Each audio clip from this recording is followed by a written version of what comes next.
அன்புடைய அனைவருக்கும் வணக்கம். தொல்காப்பியத்துல 2 இயல்களை நாம் பார்த்திருக்கிறோம். ஒன்று நூல் மரபு, அடுத்தது மொழி மரபு.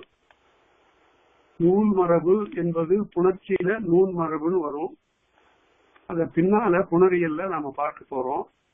எந்தெந்த எழுத்து எப்படியெல்லாம் மாறும் புணர்ச்சியில, எந்தெந்த எழுத்து மாறாமல் இருக்கும் என்பதையெல்லாம் நாம் பார்க்க போறோம். அது தமிழ் மொழியினுடைய ஒரு இன்றியமையாத பகுதி. அது பயிற்சியில தொடர்ந்து எழுதும் போது வரும். ஆனாலும் பழந்தமிழில் தான் இந்த புணரியல் விதிகள் மேற்கொள்ளப்படுகின்றன. காலம் செல்ல செல்ல இப்போது பிரித்து எழுதுவதே ஒரு மரபாகிவிட்டது. நல்ல புலமை உடையவர்கள், அழுத்தமான புலமையை பெற்றிருப்பவர்கள் உணர்ந்த நிலையிலே எழுதுவார்கள். ஆனா காலம் செல்ல செல்ல எளிமை கருதி, பிரிப்பது கடினமாக இருப்பது கருதி பிரித்தே எழுதுகிறார்கள். இதுல நாம மேற்கொள்ள வேண்டிய நிலை என்ன என்றால், இதைத்தான் இலக்கணம் சொல்லிக் கொடுப்பவர்கள் முறையாக சொல்லிக் கொடுக்க வேண்டும். பள்ளியில பிள்ளைகளுக்காகட்டும் அல்லது மற்றவர்களுக்காகட்டும் சொல்லுகின்ற போது எந்த முறையை மேற்கொள்வது? தொல்காப்பியர் சொல்லியிருக்கக்கூடிய முறையை மேற்கொள்வதா, ஏறத்தாழ நன்னூலாக சொல்லியிருக்கக்கூடிய புணர்ச்சி விதிகளும் அப்படியே? அப்படி இருக்கும்போது இக்காலத்தில் எழுதுகின்றவர்கள் எல்லாம் தனித்தனியாக பிரித்து எழுதுகிறார்கள், அப்படி எழுதுவதா என்ற இந்த 2 வினாக்களில் எதற்கு சரியாக எந்த விடையை, எதற்குரிய விடையை நாம் எடுத்துக்கொள்வது என்பது இப்போது நாம் பார்க்க போகிறோம். ஒரு காலத்தில் கடல் தாவு படலம் என்பதனை கடராவு படலம் என்று கம்பன் எழுதலாம். கடராவு படலம், அத இந்த காலத்துல கடராவு படலம் என்று எழுதுவது பொருத்தமாக இல்லை. ஏனென்றால் இக்கால மக்களுக்கு இந்த புணர்ச்சி விதிகள் எல்லாம் செயற்கையாகவும் பொருந்தாதனவாகவும் தோன்றுகின்றன. ஆகவே சரி, இயல்பாக எழுதினாலும் கூட குற்றம் இல்லை, அதே பொருளை பழக்குமாயின் என்பதுதான் மிக இன்றியமையானது.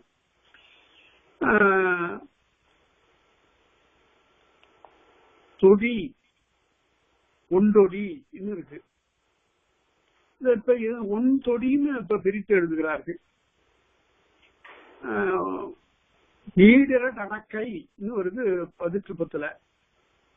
அதை பிரித்து படித்தால் நீள் திரள் தடக்கை. தடக்கைங்கிறத பிரிக்க வேண்டியதில்லை, தடக்கைனாவே அப்படியே இருக்கலாம். அதை தடம் கைன்னு பிரிக்க வேண்டியதில்லை. நீள் திரள் தடக்கை உரையாசிரியர்கள் அப்படி பிரித்து எழுதி காட்டுவார்கள், பிற்காலத்து உரையாசிரியர்கள். அதனால எந்தெந்த இடத்தில் மிக கடினமான புணர்ச்சி என்று கருதப்படுகிறதோ அந்த இடங்களில் பிரித்து எழுதலாம் என்ற ஒரு நடைமுறையை, ஒரு மரபை நாம் உண்டாக்கிக் கொள்கிறோம். A new convention. இது ஒரு புதிய மரபை நாம் தோற்றுவித்துக் கொண்டிருக்கிறோம். இது இலக்கணத்துக்கு புறம்பல்ல என்றாலும் கூட சரியாக பிரிக்க தெரிந்திருக்க வேண்டும்.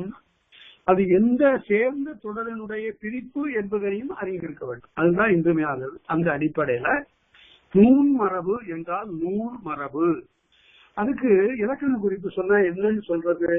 நூலினது மரபு. ஏன் இந்த இடத்துல அது போகணுங்கிறத பின்னால நாம பார்க்க போறோம். அது என்பது 6ஆம் வேற்றுமை உருவு. அது என்பது 6ஆம் வேற்றுமை உருவு. ஆகவே இது 6ஆம் வேற்றுமை தொகை என்று இதனை சொல்ல வேண்டும். நூல் மரபு, நூலினது மரபு. அதை பற்றி பார்த்தோம். நூலினது மரபு என்ன? இந்த இடத்துல நூல் என்பது புத்தகத்தை குறிப்பதல்ல, புத்தகத்தின் உள்ளே இருக்கக்கூடிய எழுத்தை குறிப்பது. அப்படியான புத்தகம் சொல்லிட்டு எழுத்தை பற்றி சொல்வது எப்படி பொருத்தம் என்றால் ஆகுபெயர். அது நூலுக்கு ஆகி வந்தது. இந்த எழுத்தை பற்றி சொல்லக்கூடிய இயல் நூல் மரபு என்று பார்த்தோம்.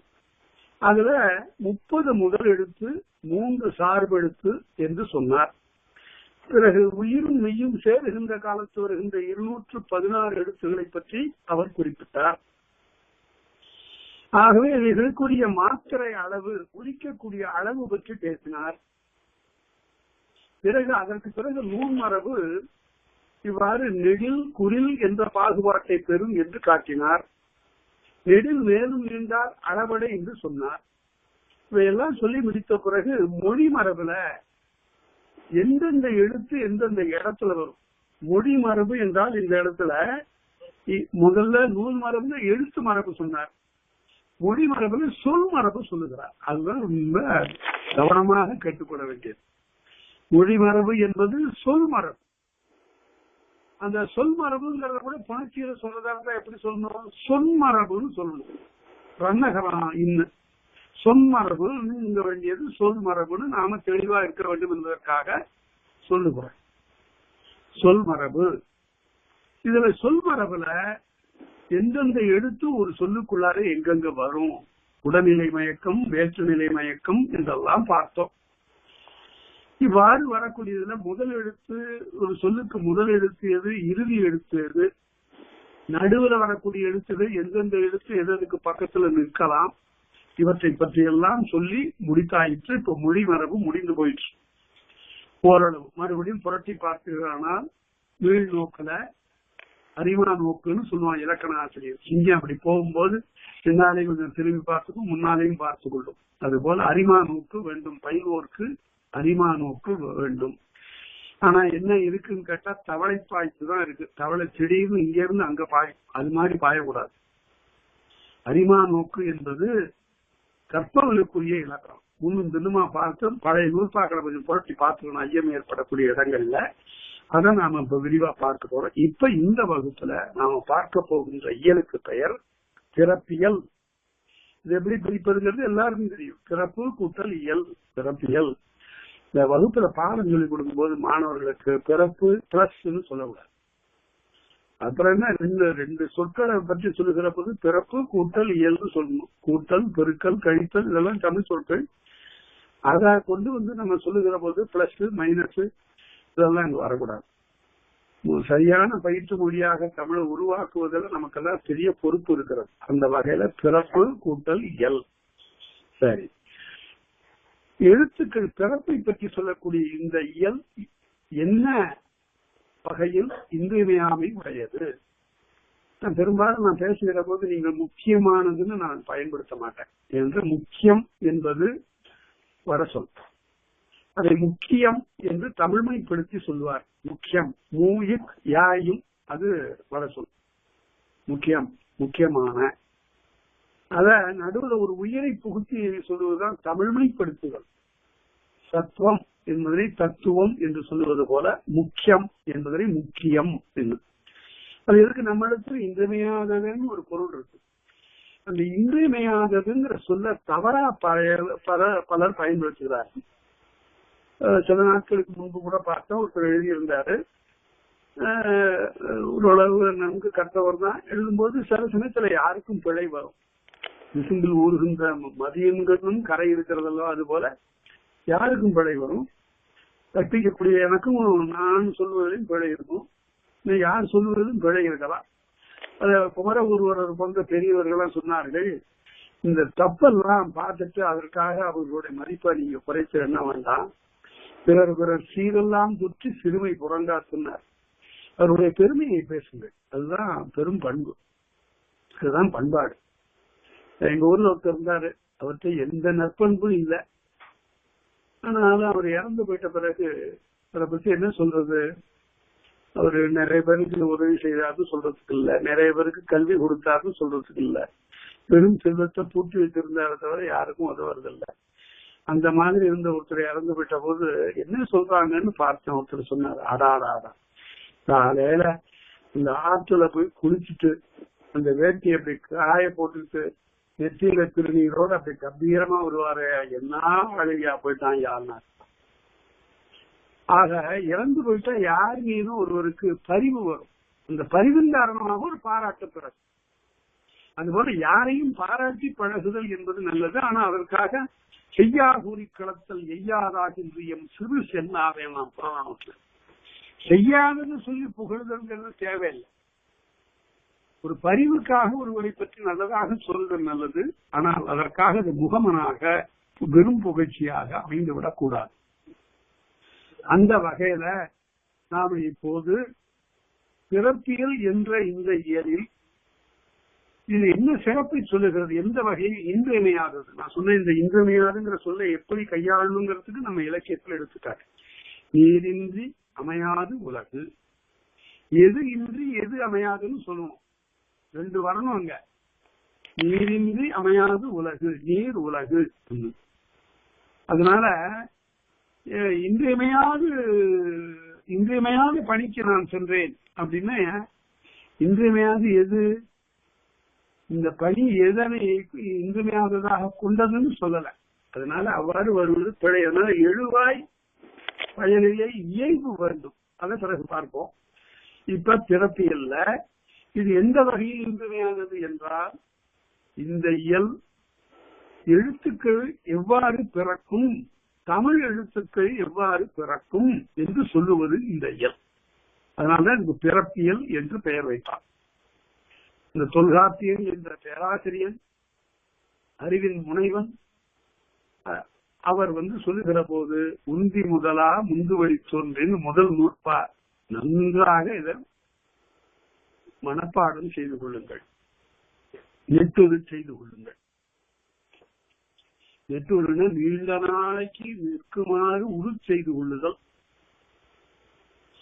அதனால இந்த முதல் சூத்திரம் மிக மிக நூற்பா, மிக மிக இன்றியமையாதது. இந்த நூற்பாவில் அவர் என்ன சொல்றார் என்றால், உள்ளிருந்து வருகின்ற காற்று. உரையாசிரியர்லாம் என்னென்னமோ எழுதியிருப்பாங்க. நான் அதெல்லாம் தவிர்த்துதான் உங்களுக்கு உரை எழுதி கொடுத்திருக்கிறேன். நான் எழுதியிருக்கிற உரை தொல்காப்பியர் என்ன சொல்றாரோ அதற்கு பொருள். வருவித்து எழுதுகின்ற உரை உரையாசிரியருடைய புலமையை வேண்டுமானால் காட்டலாம். நான் தொல்காப்பியருடைய உள்ளத்தை காட்டுகிறதா என்பது மிகவும் இன்றியமையாதது. எப்படி என்றால், ஆசிரியர் நச்சினார்க்கினியர் எழுதுவாரு, உள்ளிருந்து உதாரணம் என்ற காற்று. அதாவது வயிற்றுல காற்று இருக்கு. இந்த காற்றை உந்தி முதலாக கொப்புள், அந்த கொப்பூலிலிருந்து பிறக்கின்ற மேலே வருகின்ற காற்றானது அது உதாரணம்னு அதுக்கு சமஸ்கிருத பேரை சொல்றார். அதே போல உடம்பிலிருந்து கழிகின்ற காற்றை அபானம்னு சொல்றாரு. இந்த ரெண்டையும் சொல்றாரு, உதானம் அபானம். இது மேலே வருகிற உதானம் என்ற காற்றானது ஒரு எழுத்தை பிறப்பிக்கிற போது வயிற்றிலிருந்து வருகிறது, உந்தியிலிருந்து வருகிறது. உந்தி என்பது கொப்பூல் என்பது. அதுக்கு ஏன் கொப்பூல் என்று பெயர் என்றால், கொப்பு என்றால் கொத்து, ஒன்று முளைப்பதற்குரிய ஒரு இடத்துக்கு பேர் கொப்பு, கவையும் கொப்புமாக. அது ஊழ் என்றால் முதிர்ச்சி என்று பொருள். அங்கிருந்து முதிர்ந்து வருகின்ற காற்றானது மேலே வருகின்ற காலத்தில் உந்தி முதலா முந்து வழி தோன்றி, எது அதற்கு முதலிடம் பிறப்பிடம் என்றால் உந்தி. அந்த உந்தியில் இருந்து வருகின்ற காற்றானது முந்து வழி, வழின்னு இருக்கு பாருங்க. என்ன அருமையான சொல். இந்த சொன்னா ஏங்க அதெல்லாம் இப்ப சொல்ல முடியுமா? இப்ப வாயுன்னு சொல்றாங்க. இல்ல, வழி என்பது அருமையான தமிழ் சொல். இப்பவும் அது வழக்கில் இருக்கு, இல்லாம இல்ல.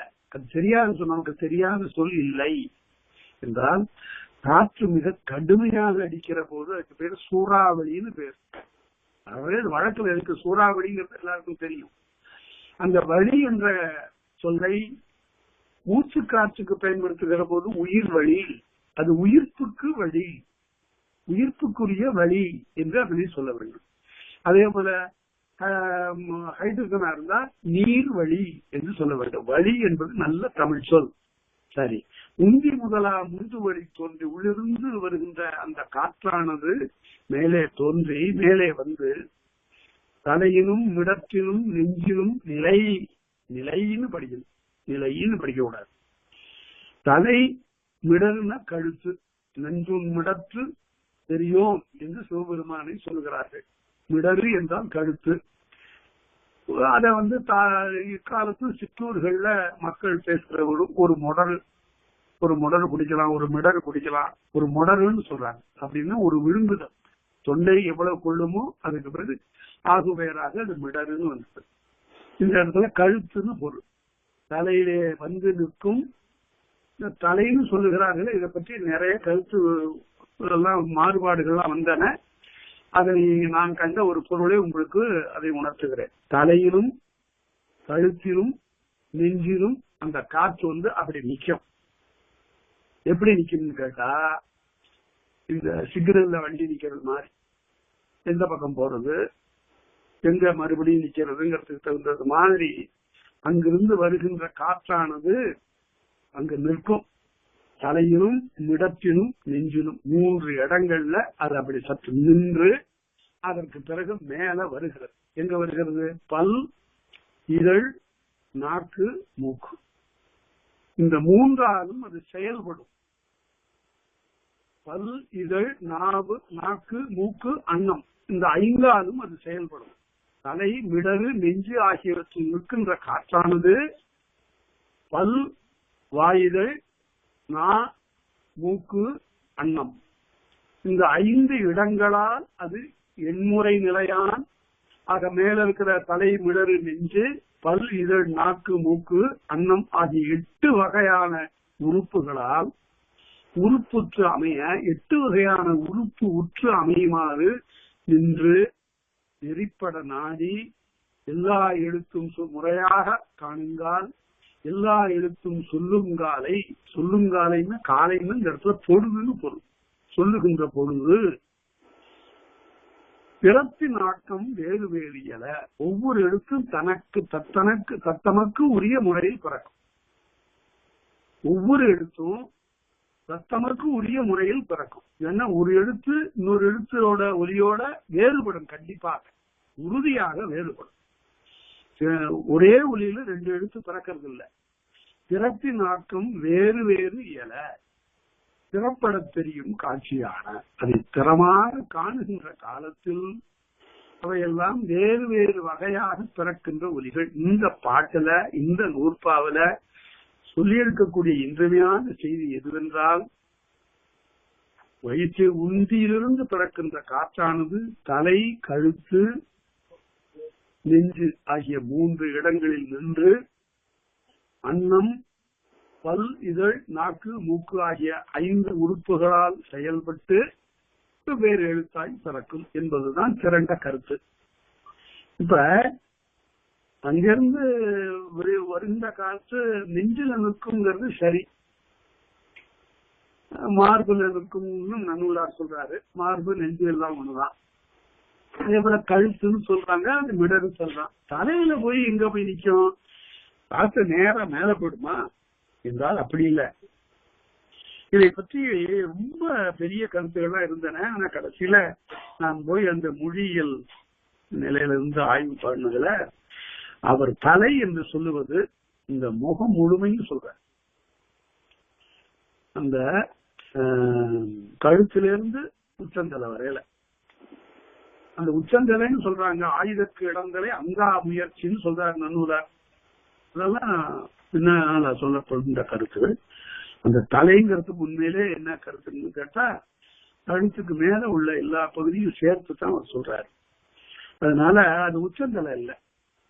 ஆக இந்த எண்வகை உறுப்புகளிலே பொருந்தி பிறக்கின்ற எழுத்து எப்படியெல்லாம் ஒவ்வொரு எழுத்தும் பிறக்கும் என்று பின்னாடி சொல்ல போறாரு. அது எப்படின்னு கேட்டா, முதல்ல இப்ப தொகுத்து சுட்டல்னு பேர் இருக்கு. எல்லாத்தையும் முதல்ல தொகையா சொல்லியாச்சு. அப்புறம் வகுத்து காட்டும், தனியா எல்லாவற்றையும் ஒவ்வொன்னா பிரித்து சொல்றது. இது 2 பின்னாடி நாம படிக்க போறோம். உத்திகள்ல ஒரு நூல் கடைபிடிக்க வேண்டிய உத்திகள்ல, உத்தினா டெக்னிக், உத்திகள்ல இந்த உத்தி முதல்ல தொகுத்து சுட்டல், பிறகு வகுத்து காட்டும். பார்க்கும்போது 10 பாட்டு 8 தொகைன்னு சொல்றது தொகுத்து சுட்டல். வகுத்து காட்டல்ங்கிறது முருகு, பொருநாறு, 12, முல்லை, பெருகு, வளமதுரை காஞ்சி, மறுவினிய கோல், நடுவில் வாடை, கோல் குறிஞ்சி, பட்டினப்பாலை என்பது வகுத்து காட்டல். அதே போல 8 தொகை அதே போல. அதனால இப்ப முதல்ல தொகையாக சொல்லிவிட்டார். அடுத்தபடி இந்த அன்னம்னு ஒரு சொல்லுக்கு பாருங்க, அதை எப்படி சரியா ஒலிக்கணும். அன்னம்னு சொல்லக்கூடாது. அன்னம்னா பறவை. அன்னம்னு சொன்னா இந்த எண்ணு இருக்கு பாருங்க, இதுக்கு பிறகு டன்னகர்னு நான் சொல்லியிருக்கிறேன். அங்க ரொம்ப மொழிகள்ல ரெட்ரோஃபிளக்ஸ் சொல்லுவாங்க. நாக்கு வளைந்தால்தான் த ந இந்த 2 எழுத்துகளும் தோன்ற வேண்டும். அப்பதான் அது சரி. வளைனா ஒலின்னு அதுக்கு பேரு. வளைனா ஒலி, நாக்கு வளைவதனால் பிறகு ரெட்ரோஃபிளக்ஸ். நாக்கு வளைஞ்சு மேல போய் வாயினுடைய மேற்கூரையை சொல்லணும். அதே தன்னகரம் அப்படின்னு சொல்லுகிற போது நாக்கு வளைந்து அப்படி சொன்னால் அது சரியா இருக்கும். நாக்கு வளையாமல் சுட்டு விட்டால் ரன்னகரம் வந்துடும். அப்படின்னு ரன்னகரம் வந்துடும். வகுப்புல எல்லாம் சொல்லிக்கிறாங்கல்ல, அப்படி எல்லாம் சுழி எல்லாம் இங்க கிடையாது. சுழிங்கிறதெல்லாம் சொல்லக்கூடாது. ரன்னகரம் வலி நரகரத்தை அடுத்து வருகிற நகரம். சரி, அதனால அவ்வாறு சொல்லணுங்கிறது சரி. சரி, திறப்பட தெரியும் காட்சி யானைன்னு முடிச்சார். அது என்ன காட்சி யானைன்னு முடிக்கிறாரு அப்படின்னு கேட்டாங்க. உரையாசிரியர் எழுதல, அதெல்லாம் எழுத வேண்டியதில்லை. அதெல்லாம் உரையாசிரியர் பெரிய கடல். நாம நினைக்கிறது மாதிரி நமக்கு தெரிந்தது தானே எழுதுறாருன்னு தான் நினைக்க கூடாது. தொல்காப்பியத்துல ஒரு இடத்துக்கு உரை எழுதுகிற போது வறுமைன்னு ஒரு சொல்லுக்கு பொருள் எழுதணும். பேராசிரியர் மெய்ப்பாட்டியல்ல உரை எழுதுகிற போது எழுதுறாரு, வறுமைன்னு என்ன, இல்லாமை அப்படின்னு இப்ப சொல்லுவோம். அல்லது காசு இல்லாமை, பணம் இல்லாமை, பொருள் இல்லாமைன்னு இப்ப சொல்லுவோம். இப்ப அறிவு வறுமைன்னு கூட சொல்றது உண்டு. ஒருத்தனுக்கு ஒண்ணுமே அறிவே இல்லாம இருந்தா அறிவால் வறுமைப்பட்டவன் ஒண்ணு இல்லைன்னு பொருள் அப்படின்னு இப்ப நாம சொல்லுவோம். அப்படி இல்லை. வறுமை என்பதற்கு அந்த ஒரு சொல்லுக்கு பொருள் எழுதுகிற போது பேராசிரியர் அந்த காலத்துல 14ஆம் நூற்றாண்டுக்காரர். அவர் 14ஆம் நூற்றாண்டுக்காரரான பேராசிரியர் உரை எழுதுகிற போது போகம் தூய்க்க பெறாத பற்று உள்ளம்னார். அப்படின்னு என்ன பொருள்னா, ஆசை இருக்கு ஆனா பொருள் இல்லை, அந்த மாதிரி நிலைக்கு பேர் தான் வறுமைனார். எந்த விதமான பற்றும் இல்லாதவனுக்கு அது வறுமை இல்லை. இளங்கோவடிகள் போன்ற ஒரு பெரிய தவ ஞானிக்கு ஒண்ணும் வறுமையே கிடையாது அவருக்கு. அதனால வறுமைங்கிறது அவா இருக்கணும், ஆனா தூய்க்கிறதுக்கு பொருள் இருக்காது. அந்த நிலைக்கு பேர் தான் வறுமைன்னு அவர் எழுதினார். ஒவ்வொரு பொருளுக்கும் அதே போல பரிமையாளர் உரை எழுதும் போது மானம்ங்கிற சொல்லுக்கு எழுதுறாரு பாருங்க. இப்ப சொல்லுங்க, மானம்னா என்னன்னு யாராவது கேட்டா சொல்ல முடியாது.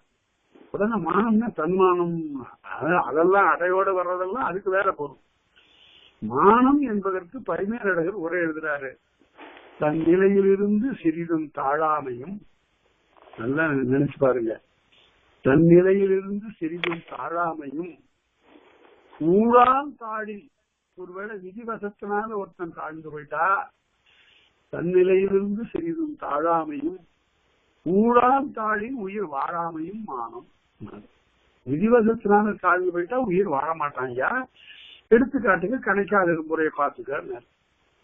அதனால இரும்புறை தண்ணீர் தான் என்று பெயர்த்து பெறாது உண்ணான்னு சொல்லி துஞ்சிய பாட்டுன்னு புறநானூற்றினுடைய அடிக்குறிப்பு 72ஆம் பாட்டுக்கு எழுதுவார்.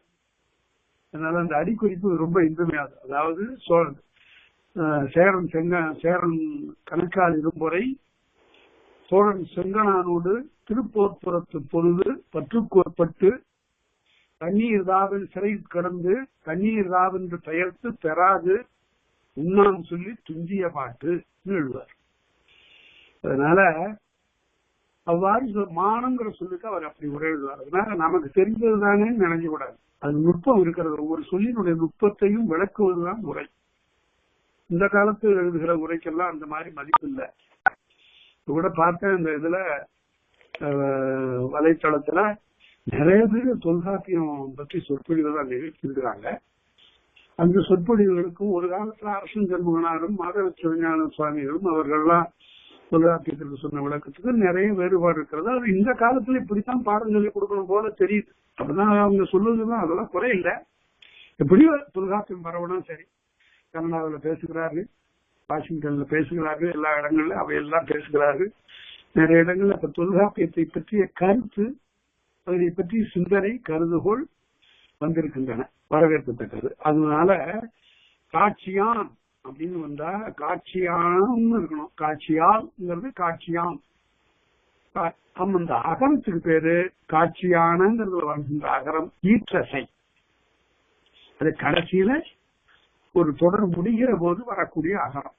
அப்படிதான் முடிக்கணும். காட்சியான அப்படின்னா காட்சியால் பொருள், அகரத்துக்கு பொருள் இல்லை. காட்சியால் திறப்பட தெரிகின்ற காட்சியினால் பார்த்தால் இந்த 8 வகையான முறையில் உறுப்புகளை பொருந்தி பிறக்கக்கூடியது எழுத்து. ஒவ்வொரு எழுத்தும் நம்ம சொல்ல போறார். இப்ப ஒரு எழுத்திலிருந்து இன்னொரு எழுத்துக்கு ஒலி வேறுபாடு இருக்கிறது. கொஞ்சம் தப்பி போட்டுட்டா ஒரு காவுதான கூட போடுங்கன்னு சொல்லக்கூடாது. ஏனென்றா உங்களுக்கு ஒரு நிகழ்ச்சி சொல்லுகிறேன். வரலாற்றுல இதை யாரும் எப்போ எழுதினாங்க, அதுக்கு பிறகு வழக்கத்து போச்சு. இருந்தாலும் புலமை கொள்ள வேண்டும் என்பவர்கள் தெரிந்து கொள்ள வேண்டிய நிகழ்ச்சி. வீரராகவ முதலியார்னு ஒருத்தர் இருந்தார் காஞ்சிபுரத்துல. அவர் கண் இல்லாதவர். அவருக்கு பேர் அந்தகக்கவி வீரராகவ முதலியார்னு பேர். அவரு நிரம்பிய புறமை உடையவர். 2 கண்ணும் பிறவியிலே இல்லாவிட்டாலும் கூட கேட்டு கேட்டு கேட்டு படித்து எண்ணற்ற இலக்கியங்களை படித்ததோடு அல்லாமல் இலக்கியங்களை படைத்தும் தன்னுடைய திறத்தை காட்டியவர். அவர் பேர் அந்தகக்கவி வீரராகவ முதலியார்.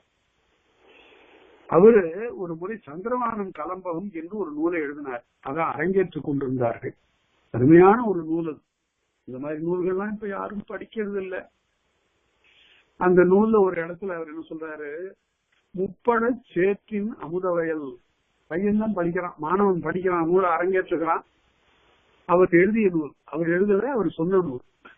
அவர் சொன்ன நூல் அதை எழுதி கற்றவர்கள் நிறைந்த அவையில அந்நூல் அரங்கேற்றப்படுகிறது. முப்பழ சேற்றின் அமுத வயல் அப்படின்னு படிச்சான் பையன். அப்பதான் அந்த அவைக்குள்ளார புகுந்தா ஒரு பெண். அவ கவிராயருக்கு கண்தான் கெட்டதென்றால் மதியும் கெட்டதோன்னா. என்ன பாருங்க, என்ன கடுமையான சொல்லுது. கண்ணும் கவிராயருக்கு கண்தான் கெட்டதென்றால் மதியும் கெட்டதோன். பாட்டிலே விடை உள்ளது அப்படின்னு சொன்னான். கவிராயருக்கு அங்க இருக்க வீரராக முதலியாருக்கு பொறுக்கல. ஆனா என்ன பிழைன்னு அவர் கேட்கல. ஏன்னா அவர் பெரும் கல்வியாளர். மாணவனை பார்த்து மறுபடியும் படினார். முப்பழ சேற்றின் அமுத வயல். 3 பழத்தையும் பிடிந்தா சேருன்னு எழுதிட்டார். பின்னால வயல்னு வர்றதுக்கு தகுந்த மாதிரி சேருன்னு எழுதிட்டார். அது எப்படி இருந்திருக்கணும், முப்பழ சாற்றின் அமுத வயல்னு இருக்கணும். அவரு விரைவாக கண்ணில்லாதவர் இவ்வளவு வேகமா சொல்லுகிற போது பின்னால வயல்னு வர்றதுக்கு தகுந்தது மாதிரி சேருன்னு சொல்லிட்டார். முப்பழ சேற்றின் அமுத வயல். உடனே அவன் ஒரு முறை அப்படி படிச்ச உடனே பிழை தெரிஞ்சு போச்சு இவருக்கு. உடனே சொன்னாரு, தம்பி வயல்ல கொம்பை வெட்டி காலை நட்டு படினார். அதாவது சேருங்கிறதுல கொம்பை வெட்டி அப்புறம் காலை நட்டா சாருன்னு ஆயிடும். அந்த பெண்ணுக்கு பெயர் அம்மைச்சி. இந்த அம்மைச்சி என்பவள் நிரம்பிய கல்வி கற்றவள். அதற்கு பிறகு ரொம்ப பல பேராலும் பாராட்ட பெற்ற பெரும்புலமை படைத்த அந்த அம்மை பல அவைகளிலே நல்ல ஆற்றல் மிகுந்த சொற்பொழிவுகள்லாம் ஆற்றி இருக்கிறாள் என்பது வரலாறு. அதை பின்னால பார்ப்போம். அதனால சேரு சாரு எழுத்து கொஞ்சம் வேறுபாடு, ஆனாலும் பொருள் எவ்வளவு மிகுதியாக வேறுபட்டு இருக்கிறது. இந்த பள்ளிக்கூடத்துல பாடம் சொல்லி இருக்கக்கூடியவர்கள் யாராவது இருந்தால் அல்லது இறை அன்பு காரணமாக பாடலை சொல்லுகின்ற பழக்கம் உடையவர்கள் இருந்தால் வழக்கமாக பலரும் செய்யக்கூடிய ஒரு பிழை இருக்கிறது. அதனை நீங்கள் தவிர்த்துக் கொள்ளுங்கள். அது என்ன என்றால், வான்கலந்த மாணிக்க வாசகனின் வாசகத்தை, இது வள்ளல் பெருமானுடைய பாடல், வள்ளல் ராமலிங்க சுவாமிகளுடைய பாடல். வான்கலந்த மாணிக்க வாசகனின் வாசகத்தை நான் கலந்து பாடுங்கால் நக்கருப்பன் சாத்தினிலே தேன் கலந்து பால் கலந்து செடுங்கனி தீன் சுவை கலந்து என் ஊங்கலந்து உவட்டாமல் இருப்பதுவே இருக்கு.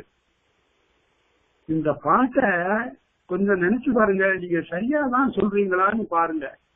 இந்த பாட்டை உங்களுக்கு தெரிஞ்சிருக்கும் பல பேருக்கு. இந்த பாட்டை திரும்ப சொல்லி பாருங்க. வான்கலந்த மாணிக்க வாசக, வானாடி சென்று அடைந்து விட்ட மாணிக்க வாசகரே, வான்கலந்த மாணிக்க வாசகனின் வாசகத்தை நான் கலந்து பாடுங்க. நான் கலந்துன்னா ஒன்னும் கலப்படம் செய்யல, பாட்டை தன்னுடைய உள்ளத்தோடு கலந்து கொள்கிறார்கள். உள்ளத்துல கொண்டு போய் கலந்து பார்க்கும் போது நான் கலந்து பாடுங்கால் எப்படி இருக்கு. நெற்கருப்பன் சாற்றினிலே தேன் கலந்து, கருப்பன் சாற்றுல தேனை ஊற்றி, நெற்கருப்பன் சாற்றினிலே தேன் கலந்து அப்புறம் பால் கலந்து, நெற்கருப்பன் சாற்றினிலே தேன் கலந்து பால் கலந்து செழுங்கனி தீன் சுவை கலந்து. அது வரையில சரி. அப்புறமா சிக்கல் இருக்கு. பொருள் எழுதுறவங்க கூட தப்பா எழுதிட்டாங்களே. நெற்கருப்பஞ்சாற்றிலே தேன் கலந்து பால் கலந்து செழுங்கனி தீன் சுவை கலந்து என் ஊன் கலந்து ஊன் இறைச்சியை கலந்தா அது எப்படி? அந்த இடத்துலதான் இருக்க பொருள். நெற்கருப்பஞ்சாற்றிலே தேன் கலந்து பால் கலந்து செழுங்கனி தீன் சுவை கலந்து இவையெல்லாம் என் ஊனில் கலந்து. அந்த இடத்துல வேற்றுமை உருவு மாறுது. அதுதான் இலக்கணம். அதுதான் அதற்குதான் தொல்காப்பிய கல்வி வேணும். அதாவது நெற்கருப்பஞ்சாற்றிலே தேன் கலந்துன்னா தேனை கலந்து இரண்டாம் வேற்றுமை, பால் கலந்துன்னா பாலை கலந்து இரண்டாம் வேற்றுமை, செழுங்கனி தீன் சுவை கலந்து தீன் சுவையை கலந்து இரண்டாம் வேற்றுமை. இவையெல்லாம் என் ஊன் கலந்துன்னு என் ஊனில் கலந்து. அந்த இடத்துல ஐந்தாம் வேற்றுமை உருவு இருக்கு. ஊனில் கலந்து இவற்றை எல்லாம் கொண்டு போய் என்னுடைய தசையின் உள்ளே, என்னுடைய சதையின் உள்ளே கொண்டு போய் செலுத்தினால் எப்படி இருக்குமோ அப்படி இருக்கிறதுன்னு சொல்றேன். அதனால பாட்டினுடைய பொருள் நுட்பத்தை சரியாக புரிந்து கொள்ள வேண்டும். அதற்கு இந்த வேற்றுமை அறிவு, வேற்றுமை உருவு அறிவு வேண்டும். எந்த வேற்றுமை எங்க வருகிறதுன்னு பார்க்கணும். தொகை வரக்கூடிய இடத்துலதான் வேற்றுமை உருவு உள்ளார செருகி இருக்கும். அந்த செருகி இருக்கக்கூடிய வேற்றுமை உருவை வெளியே கொண்டு வந்து எந்த உருவம்னு பார்த்து பொருள் கொண்டால்தான் விளங்கும்.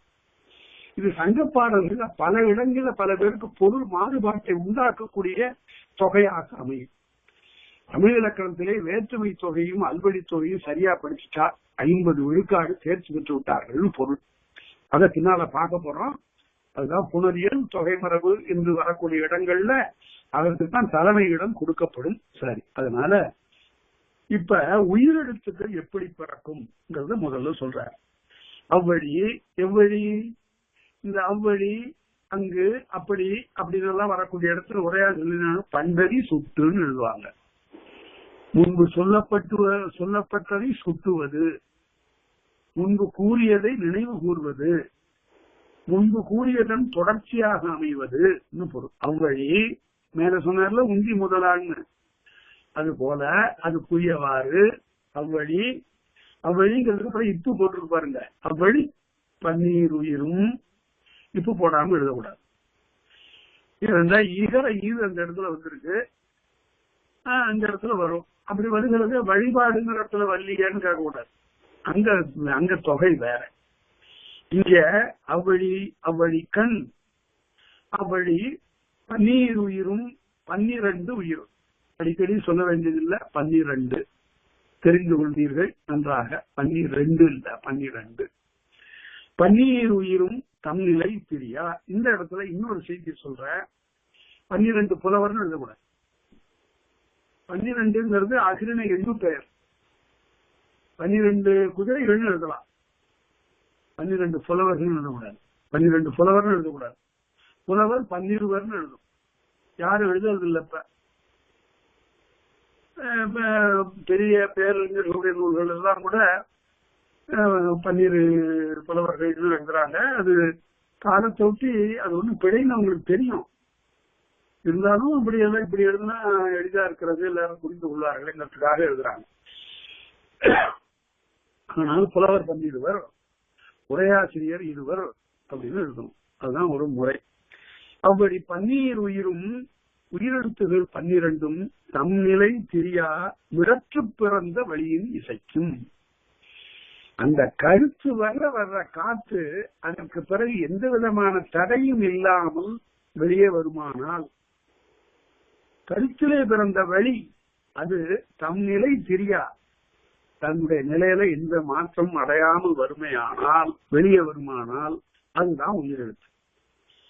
தமக்குரிய தன்மையில் மாறுபடாமல் வருவது.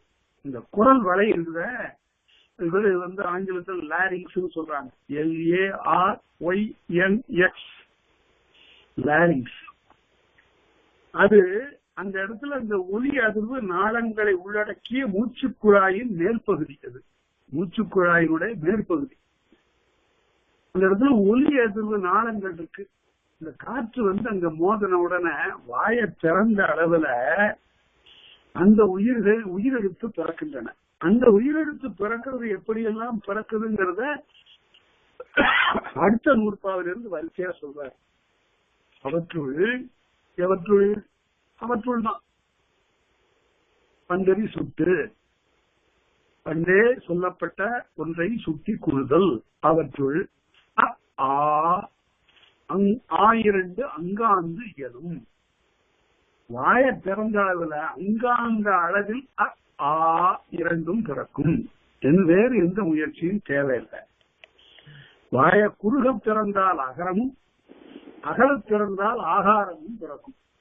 அதான் வேறுபாடு. அப்படின்னு பாருங்க. ஒரு 2 இடங்களை நம்மால் மறக்க முடியாது. மொழி தோன்றக்கூடிய இடத்தை பற்றி எல்லாம் ஒரு இலக்கண ஆசிரியர் சொல்றது சரி. ஆனா பாவேந்தர் புரட்சி கவிஞர் பாரதிதாசன் ஒரு இடத்துல எழுதினாரு, தமிழ் என்பது ஒரு இயற்கையின் மொழி என்று எழுதினார். எப்படி இருந்தால், காக்கை காவென்று தன்னை காப்பாற்ற சொல்லும். காக்கை அதுக்கு என்ன பொருள்? என்ன காப்பாற்று பொருள். காக்கை காவென்று தன்னை காப்பாற்ற சொல்லும். ஒரு கிளை, ஒரு கிளி இருக்குது, அது கீச் என்று சொல்லும். காக்கையை காவென்று தன்னை காப்பாற்ற சொல்லும் ஒரு கருமுகில் தான் கடமடா என்று உரைக்கும். கடமடான கடமையடா என்று பொருள். கருமுகில் தான் கடமடா என்று, அது என்னுடைய கடமையில பெய்யறது. அதனால கழுதை, பூனை கிளி கத்துனா உடனே பூனை நாம் காக்கின்றோம், நாம் காக்கின்றோம்னு சொல்லுவா. உடனே கழுதை அதை என கழிந்து போகும். அதாவது ஒவ்வொரு விலங்கும் பறவையும் பேசுகின்ற இயல்பான ஒலியிலெல்லாம் தமிழ் இருக்கிறது. அவற்றிலிருந்துதான் தமிழை கொண்டார்கள். தமிழ் என்ற ஒரு மொழி பிறந்தது இயற்கையில் இருந்து. யாரும் 4 பேர் உட்கார்ந்து செயற்கையா உருவாக்கல. அந்த கருத்து எதை சொல்லுகிறது என்றால், வடமொழியை பாணினிக்கு வகுத்தருளி அதற்கிணையா தென்மொழியை குடமொழிக்கு வகுத்து தந்தார் கொள்ளையற்று பாகம் என்று சொல்வது பிழை. மொழியை ஆண்டவன் தன்னுடைய உடுக்கையிலிருந்து தோற்றுவித்தார் என்று சொல்லுவதும், பாணினிக்கு வடமொழியை சொல்லிக் கொடுத்தவன் அகத்தியருக்கு தமிழை சொல்லிக் கொடுத்தான் என்று சொல்லுவதெல்லாம் பிழையான புராண கருத்துகள். இந்த மொழி இயற்கையிலிருந்து உருக்கொண்ட மொழி இது. அதனால அவ்வாறு வருவது. அவர் சொல்றாரு, காக்கை காவென்று கத்தும். அதை பிற்காலத்தில் திரைப்பட பாட்டுல கண்ணதாசன் சொல்லுகிற போது, கன்றின் குரலும் கன்னித்தமிழும் அம்மா அம்மாங்க. இந்த கன்று, பசுனுடைய கன்று, அந்த பசு வாயை திறந்தா அம்மா ஆங்கிற அந்த எழுத்து இயல்பாக வாயை திறந்த அளவுல பிறக்குதுங்கிறத ஒரு திரைப்பட பாட்டு கூட விளக்கக்கூடிய அளவுக்கு இலக்கியமாக இருந்திருக்கிறது. சரி, அதனால இயல்பான வாயின் திறத்தில் அகர ஆகாரங்கள் பிறக்கும். இந்த இடத்துல ஆகாரங்கிறதுக்கு பொருள் வேற. அகர ஆகாரங்கள் பிறக்கும். என்ற ஒலி பிறக்கும் என்று பொருள். சரி, அடுத்தது இப்ப இயல்பாக எல்லாரும் சொல்றாங்க, மருந்து மாத்திரைய தாய் குழந்தைக்கு கொடுக்கிற போது எங்க காட்டு அப்படின்னா வாயை அங்காந்து காட்டு என்று பொருள். அங்காத்தல் என்றால் வாயை திறத்தல் என்று பொருள். அது சிற்றூர்கள் வடார்காடு மாவட்டத்துல சொல்லுகிற போது, நேற்று நல்லா தான் இருந்தா இன்னைக்கு அங்காந்துட்டான் அப்படிமா. அங்க தெற்கு மாவட்டங்கள்ல வாயை புழந்துட்டாமா. அதனால வாயை திறந்து மூச்சு அது வழியா போயிட்டு பொருள். அதனால அவ்வாறு வரும். அடுத்தது 2 எழுத்து இப்ப முடிச்சாச்சு, 12 எழுத்துல. அடுத்தது என இசைக்கும் அப்பால் 5. இப்பால் 2 சொல்லியாச்சு. இப்ப அடுத்தது அப்பால் 5 சொல்றார். அப்பால் 5 அவற்றோர் என்ன, அவற்றை போலவே. எவற்றை போலவே? மேலே சொன்ன அகர ஆகாரங்களை போலவே. அவற்றோர் என்ன, இந்த 5 எழுத்துகளும் ஐ என்ற 5ம் மேலே சொல்லப்பட்ட அகர ஆகாரங்களை போலவேதான். அவைதான் அன்பல் முதல் நாள் அடியுற பிறக்கும் அப்படின்னு சொல்றார். அதனால இந்த அன்னத்தினுடைய மேற்பல் இருக்கிற மேற்பல் வரிசையை நாக்கினுடைய அடி போய் பொருந்த அதாவது கடைவாயில ஈன்னு சொல்லுகிற போது கடைவாயில இருக்கிற அன்னப்பகுதியை நாக்கினுடைய அடிப்பகுதி போய் பொருந்தணும். அப்படின்னு சொல்லக்கூடிய இடத்துல தொண்டையினுடைய உட்பகுதியை இந்த நாக்கினுடைய உட்பகுதி போய் அப்படியே போய் பொருந்த பிறக்கும். அப்ப பாருங்க, நல்லா பாருங்க. இப்ப ஈ அப்படின்னு சொன்ன நாக்கு அடிப்பகுதி தான் போய் தொடுது. வள்ளலாருடைய பாட்டுல ஈயென்று நான் ஒருவரிடம் சென்று கேளாத இயல்பும் என்னை ஈந்திடு என்ற போதவர்க்கு இல்லை என்று சொல்லாத திறம். எவ்வளவு சுருக்கமா சொல்லிட்டாரு பாருங்க. இதுதான் வாழ்க்கையே அப்படித்தான் இருக்கணும். யார்கிட்டையும் போய் எனக்கு கொடுன்னு கேட்கக்கூடாது. அதே போல என்னை கொடு என்று கேட்கிறவர்களுக்கு நான் இல்லைன்னு சொல்லிடக்கூடாது. இந்த ரெண்டையும் எனக்கு கொடுப்பா இறைவான்னு கேட்டார். இறைவன் கேட்கிறாரு, இந்த 2 வாரம் கொடு எனக்கு போகும். எல்லாருக்கும் உதவ வேண்டும். தமிழுடைய குறிக்கோளே என்னவென்றால், பல பேர் தவறாக சொல்கிறார்கள், தலைவன் பொருளிட்ட போகிறான் என்று சொன்னால் எதற்காக அப்படின்னா இல்லறம் நடத்த இல்ல, அதற்காக அவன் பொருளிட்ட போகல. சரி, திருமணம் செய்து கொள்கிறானே எதற்காக? கணவன் மனைவி 2 பேரும் இல்லறத்திலே இருந்து அவர்கள் இன்பமாக வாழ்வதற்கு. அதுவும் இல்லை, அது குறிக்கோள் இல்லை, அது தலைமையா. அதுதான் அதெல்லாம் அந்த செயல்கள்லாம் நடக்குது. ஆனா அவையெல்லாம் தலைமையாக மாட்டார். எது பின்ன தலைமை? தமிழ் இலக்கியத்தில் சொல்லுகிறார்கள். குறிஞ்சி பாட்டுல தலைவன் சொல்லுகிறான், நான் உன்னை மணந்து கொள்ள வேண்டும். எதற்காக என்றால், நம் இல்லத்திற்கு வரக்கூடியவர்களுக்கெல்லாம் வரையாது நாம் உணவு வழங்க வேண்டும், அவருடைய பசி போக்க வேண்டும். சமூக கடன், சமுதாய கடன், எல்லாருடைய பசியை போக்க வேண்டும். அதுவே நம்முடைய கடன். அந்த விருந்து புறந்திருந்ததிலே நாம் மகிழ்ச்சி அடைய வேண்டும். அது இன்பம். இன்பத்துப்பால்னு இந்த உடலால் பெறுகின்ற இன்பம் மட்டுமல்ல, உள்ளத்தால் பெறுகின்ற இன்பமும் இன்பம். ஆகவே ஈகை பெரும் செல்வனாக விளங்க வேண்டும். நான் பொருள் ஈட்டி வருவேன், அதை நீ வைத்து நிர்வாகம் செய்கின்ற காலத்தில் எல்லாருக்கும் உதவ வேண்டும் என்று சொல்லக்கூடிய ஒரு நிலையை பார்க்கிறோம் குறிஞ்சி பாட்டுல. அதே போல அத அரிதாய அறநீதி அருளியோர் கழித்தலும் பெரிதாய பகை வந்து பேணாரை பெறுதலும் புரிவமர் காதலில் புணர்ச்சியும் தரும் என்று பெரிவெண்ணி பொருளையும் சென்ற நம் காதலர் அப்படின்னு கலித்தொகையில 9வது பாட்டுல சொல்லப்படுகிறது. அப்படின்னா என்ன பொருள்னா, அரிதாய அறநீதி அருளியோர் கழித்தல். நமக்கு உதவியவர்களுக்கெல்லாம் நம்ம உதவ வேண்டாமா? அதுக்காக பொருள் தேடப்போவதுதான் தலைவர். பகையெல்லாம் வெல்ல வேண்டாமா? எது பெரிய பகை? வறுமை பெரிய பகை. அதையெல்லாம் வெல்ல வேண்டாமா? அதற்காக அந்த பொருளிட்ட போயிருக்கிறான் என்று இப்படி பொதுநலம் காரணமாக வாழக்கூடிய வாழ்க்கையை அடுத்தவர்களை யார் இருக்கிறாங்கன்னு தெரியாமே வாழ்ந்து முடிவதல்ல இந்த வாழ்க்கை. ஊர் நாடு, அதுதான் 5 பிரிவாக பிரித்து விசிராம்பியார் பேசுவார்.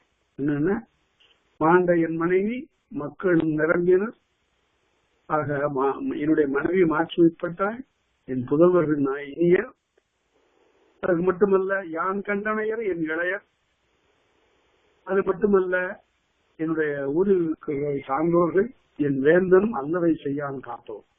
அதனால அகம்புறம் 2 செம்மையா அமைந்திருப்பதுன்னு சிவராமையார் பாட்டு காட்டுகிறது. அதனால அவ்வாறு வாழ்வதுதான் வாழும். வேந்தனும் அல்லவை செய்யான் காக்கும் வேந்தனுக்கு பெரிய கடமை. அவ்வாறு அவனிடத்து குடிமக்களாக இருப்பவர்கள் ஒவ்வொருவரும் பிறர் துயர் களைகின்றவர்களாக இருக்கிற போது வேந்தன் பாரம் குறைகிறது. அதையெல்லாம் அவர் சொன்னார்.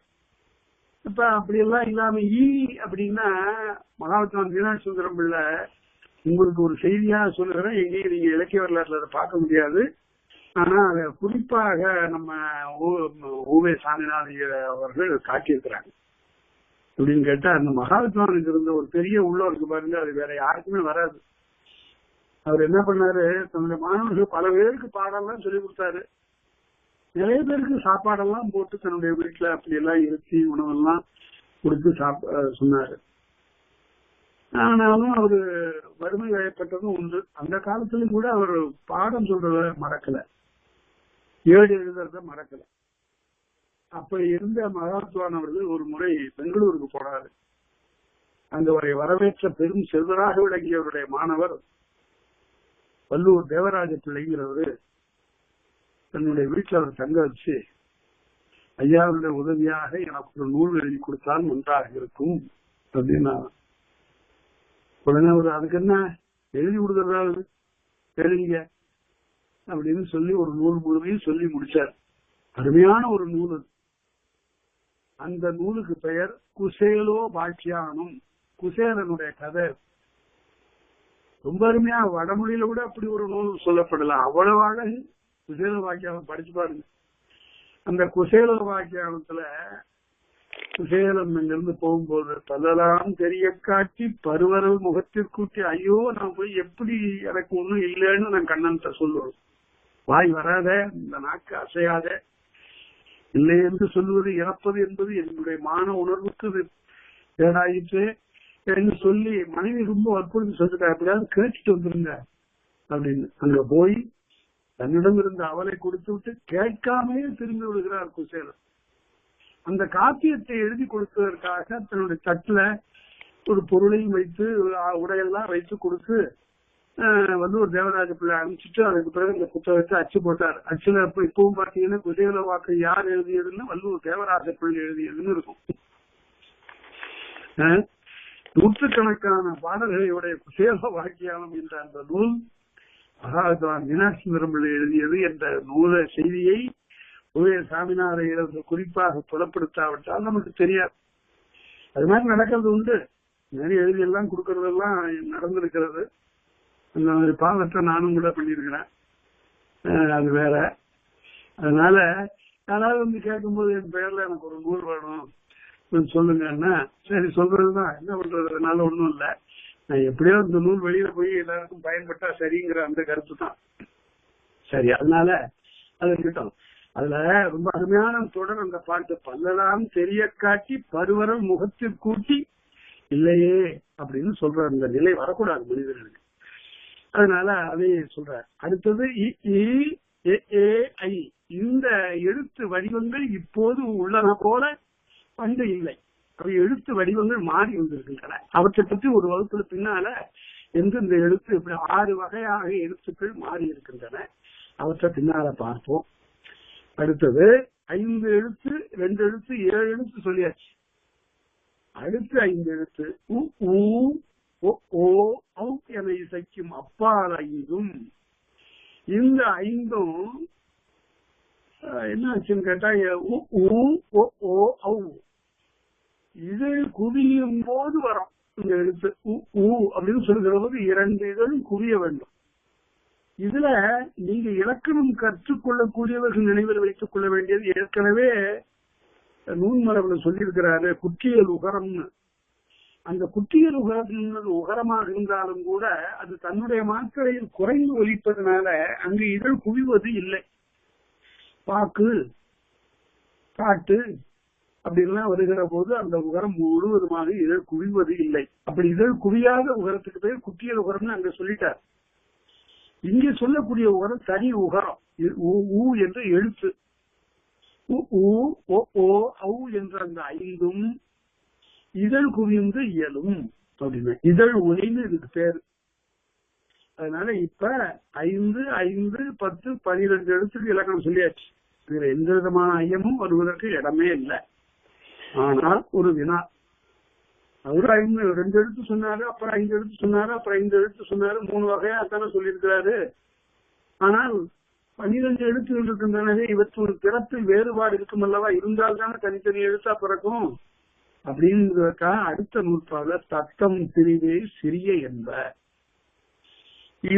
இவைகளுக்குள் இருக்கக்கூடிய ஒலி வேறுபாடு தத்தம் திரிவு சிறிய, அளவினால் சிறியது.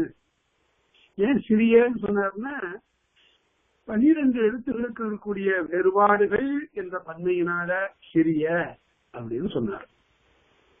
சிறிய என்ப ஒரு எழுத்துக்கு சிறியதுன்னு சொல்லியிருப்பார். 12 எழுத்துகளுக்கு சொல்றதுனால 12 எழுத்துகளும் அடையக்கூடிய வேறுபாடுகள் சிறிய என்பன்னு சொன்னதுனால தொல்காப்பியர் தனக்கு முன்னால் சொல்லப்பட்ட அந்த இலக்கண விதியை இங்கு சொல்லுகிறார். அதனால 12 எழுத்துக்களை பற்றி நாம இப்ப பார்த்தோம். உயிரெழுத்து முடிந்து போயிடுச்சு. அடுத்தது மெய் எழுத்துக்கள் சொன்னோம். இப்ப அருமையான ஒரு இலக்கணங்கிறதுக்கு இங்கதான் பார்க்கணும். எந்த மொழியிலையாவது இந்த 3 நூற்பா மாதிரி வருதான்னு பாருங்க. வராது. ககாரம் அகாரம் முதல் 4, சகார நகாரம் இடைனா அன்னம், தகார நகாரம் நுனினா அன்னம். இந்த மூணு எப்படி வருதுன்னா, இந்த எழுத்து வரிசையை பற்றி ரொம்ப பேர் காங்க சாஞ்சா தானா தானா ஏங்க இந்த வரிசைன்னு, இதுதான் உள்ளார இருந்து பிறக்கிற வரிசை தான் இது. காங்கா சாஞ்சா தானா தானா பாமா இங்க வந்து முடிஞ்சிருக்கு பாருங்க. குரல் வலையில தொடங்கி மகரம் சொல்லுகிற போது பாமா இதழ்ல முடியுது. அப்புறம் உள்ளார அடையக்கூடிய வேறுபாடுகளுக்கு தகுந்தாற் போல பிறக்கக்கூடிய எழுத்துக்களை தனியா சொல்றாரு. இதுதான் வரிசை. காங்கா சாஞ்சா தானா தானா பாமா. அப்புறம் என்ன பண்றாரு, யாரா லா வா லா லா, அது இடை எழுத்துக்களை ஒரு வரிசைப்படுத்திட்டாரு. கடைசியில ரா நா அவ்வாறு சொல்வதற்கு ஒரு காரணம் இருக்கிறது, அதையே பார்த்தோம். இப்ப அதனால ககாரம் நகாரம் இந்த எழுத்தை சரியா சொல்லணும். இந்த இரண்டாவது எழுத்த நகாரம்னு சொல்லணும், நா அப்படின்னு சொல்லணும். இந்த எழுத்தையும் அடுத்து வரக்கூடிய ஞாங்கிறதையும் வேறுபாடு இல்லாம ஒழிக்கக்கூடிய வழக்கம் பல இடங்கள்ல இருக்கு. பல பேர் விஞ்ஞானம் சொல்றதில்லை, விஞ்ஞானம் வாங்க. அது இந்த வடார்காடு மாவட்டத்துல அந்த வழக்கு இன்னும் இருக்கு. விஞ்ஞானம் விஞ்ஞானம் அது விஞ்ஞானம்னு சொல்லணும். அது சொல்றான். அது அத இஞ்சி ஞா அப்படின்னு சொல்லணும். சமணர்கள் கொஞ்சம் மூக்கொலியாக பேசுவார்கள்ங்கிறத திருஞான சம்பந்தத்தினுடைய மதுரை ஆலவாய் தேவாரத்துல சொல்லுகிற போது ஞமன ஞான ஞோன சமணர்கள், அதுல நாங்கிற எழுத்து அதிகமா அவர் பயன்படுத்தியிருப்பார். அது மாதிரி மூக்கால பேசுறாங்களா அவங்க. அதனால சரியாக இந்த எழுத்துக்களை ஒழிக்க வேண்டும். ககார நகார நகாரம் முதல் நா அன்னம் அன்னம். அதனால நாக்கினுடைய அடிப்பகுதியும் அன்னத்தினுடைய அடிப்பகுதியும் பொருந்துகின்ற நிலையில் பிறப்பது க என்ற இரண்டு எழுத்துக்கள். அதனால இதுல ஒன்றும் ஐயா இருக்க முடியாது. அடுத்தது உடனே நாக்கினுடைய நடுப்பகுதியும் அன்னத்தினுடைய நடுப்பகுதிக்கும் வர்றார். சகார நகாரம் இடைனா அன்னம். சகார சகாரன்னு தான் சொல்லணும், சகாரன்னு சொல்லக்கூடாது. சகார சில பேர் பேசும்போது இந்த சாங்கிற ஒலிய அப்படி சொல்றாங்க. அச்சம்ங்கிற இடத்துலதான் சா வருமே தவிர சக்கரங்கிற இடத்துல சாதான் வரும். அதே மாதிரி சகார நகாரம் இடைனா அன்னம். நாக்கினுடைய இடைப்பகுதி அன்னத்தினுடைய, அதாவது அன்னம் அன்னம்னு சொல்ற இடத்துலன்னா வாயினுடைய மேற்கூரை, மேல கூரை போட்டிருக்குல்ல வாய்க்கு, அதுல மேற்கூரை பகுதி இடைனா அன்னம், நடுப்பகுதியை போய் பொருந்தும் பிறக்கும். அடுத்தது தகார நகாரம். தகார நகாரம் என்று வளைனாவலி, நாக்கு வளையணும். பிள்ளைகளுக்கு சொல்லிக் கொடுக்கும் போது அப்படி சொல்லிக் கொடுக்கணும், நாக்க வளைக்கணும் அப்படின்னு. தகார நகாரம் நுனினா அன்னம். நாக்கினுடைய நுனி போய் நுனி அன்னத்தை போய் தொடுக்கணும். அதனால நுனி நுனிங்கிறதுக்கு பாருங்க ரணகரம் போட்டிருக்கு, நுனினா அன்னம். பம்புக்காக எழுதுறது உண்டு. சில சமயத்தில் நானே மாணவனா இருக்கும்போது நுனித்தறிந்த கேள்விங்கிறதுக்கு தன்னகரம் போட்டு எழுதினேன். நுனித்து நுனித்து அறிந்து அப்படிங்கிறது, அதுக்கு நுண்மையாக அறிந்துங்கிற பொருள் எழுதினேன். எங்க ஆசிரியர் பார்த்துட்டு ரொம்ப எழுதியிருந்தாலும் சரியா இருக்குன்னா, கருத்தை பற்றி சொல்லுகிற போது நுனித்துன்னு தன்னகரம் போடணும். கிளையில சொல்லுகிற போது கிளை, ஒரு கிளை நுனியில போய் மரத்தினுடைய நுனியில போய் போது ரன்னகரம் போடணும். அதனால சில வேறுபாடுகள் அதெல்லாம் இருக்கு, ரொம்ப நுட்பமானது. அதெல்லாம் போக போக நிறைய தெரிந்து கொள்ளலாம். மொழி திறன் முட்டறுத்தல் யாரு பரிமையாளர் இதை எடுத்துக்காட்டா காட்டுறாரு. கற்க கசடல அந்த குரலுக்கு உரை எழுதுகிற போது மொழித்திறன் முட்டறுத்தல். மொழி கற்கின்ற போது நிறைய முட்டு வரும், தடை வரும், அதெல்லாம் நீக்கணும். நான் ஒரு முறை எழுதினேன் இலக்கணம் ஒரு முட்டுக்கட்டைன்னு எழுதினேன். ரொம்ப பேருக்கு அப்படிதான் நினைவு இருக்கு, இலக்கணம் ஒரு முட்டுக்கட்டைன்னு தான் நினைக்கிறாங்க. ஆனா அது முட்டுக்கட்டைங்கிறது என்னன்னு தெரியாம இருக்கிறவங்க தான் அப்படி நினைக்கிறாங்க. அது சிற்றூர்கள்ல அல்லது பெரிய பேரூர்கள்ல தேர் கடவுளை சாமியினுடைய உருவச்சிலையை வச்சு தேரை இழுத்துட்டு போவாங்க. அப்படி தேரை இழுத்து கொண்டு போகிற போது அந்த தேருடைய 2 பக்கத்துலயும் ஆட்கள் என்ன பண்ணிருப்பான், மரக்கட்டைய கையில வச்சிருப்பான். இந்த தேரு கொஞ்சம் திசை திரும்பி எங்கேயாவது சாலையில கீழே இறங்குறாமல் இருந்ததுன்னா டக்குன்னு போய் அந்த கட்டையை போட்டு சக்கரத்தை நிறுத்திடுவான். அதுக்கு பேர், அந்த கட்டைக்கு பேர் முட்டுக்கட்டை. அது எதுக்கு முட்டுக்கட்டை? நேரான பாதையில போகாம தவறான பாதையில தேர் போகுமே ஆனால் தடுப்பதற்கான முட்டுக்கட்டை. சரியான வழியில போகுமாறு செலுத்துவதற்கு துணையானது முட்டுக்கட்டை. இலக்கணம் அப்படித்தான். சரியான வழியில நீங்க மொழியை கையாளுவதற்காக துணையாக இருப்பதுதான் இலக்கணம் என்ற முட்டுக்கட்டை. அதனால முட்டுக்கட்டைன்னு சொல்றது தப்பு இல்லை. இலக்கணம் ஒரு முட்டுக்கட்டை. அது சரியான வழியில் நம்மை செலுத்துவது. நாம் பிழைபாடு இல்லாமல் எழுதுவதற்காக வருவதுதான் அந்த முட்டுக்கட்டை, இந்த இலக்கணம். அதனால அந்த இலக்கணத்தை அந்த உணர்வோட நாம படிக்கணும். அதெல்லாம் நிறைய பின்னால நிறைய பயிலலாம். மொழித்திறன் முட்டறுத்தல் வேண்டும். அதாவது பாரதிதாசன் 17 வயதுல உட்கார்ந்து ஒரு திருவிளையாட புராணம் சொற்பொழிவை கேட்டுட்டு இருந்தாரு. அப்ப அவருடைய அந்த சொற்பொழிவாளர் பேசும்போது அல்லைது அல்லைது அல்லைது என்று நான் மறைகளும் கேளாயின்னு படிச்சார். அவர் சொன்னார், பாட்ட சொன்னார், அல்லைது அல்லைது அல்லைது என்று நான் மறைகளும் கேளாயினார். உடனே புரட்சி கவிஞர் சொன்னாரு, கேளாய் இல்லைங்க, கேளான்னு தான் இருக்கணும்.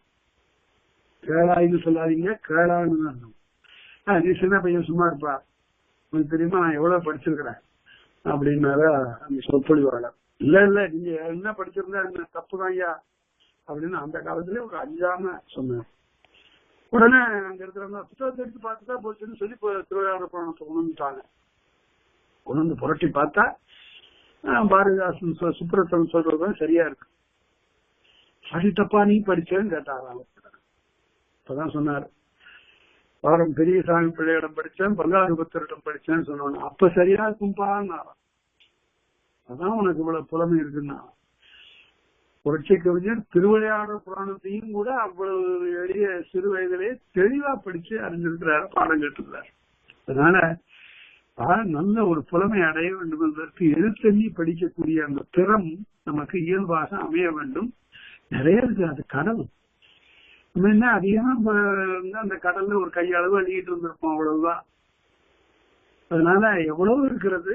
நாம் நம்முடைய துறைதோறும் துடித்தெழுந்து கற்கின்ற காலத்தில் இயல்பான இலக்கணத்தை சரியாக தெரிந்து கொண்டிருந்தால் எந்த பிழையும் நேராது பாதுகாத்துக் கொள்ளலாம். அதுதான் மொழியினுடைய நோக்கு, மொழி கற்பதனுடைய நோக்கு. சரி, அடுத்தது இப்ப டகார 6 எழுத்துக்கு சொல்லியிருக்காரு. இந்த 6 எழுத்து ஒரு வரிசையா சொல்றாரு பாருங்க. நாக்கு அன்னம் போய் பொருந்த பிறப்புகிறேன்.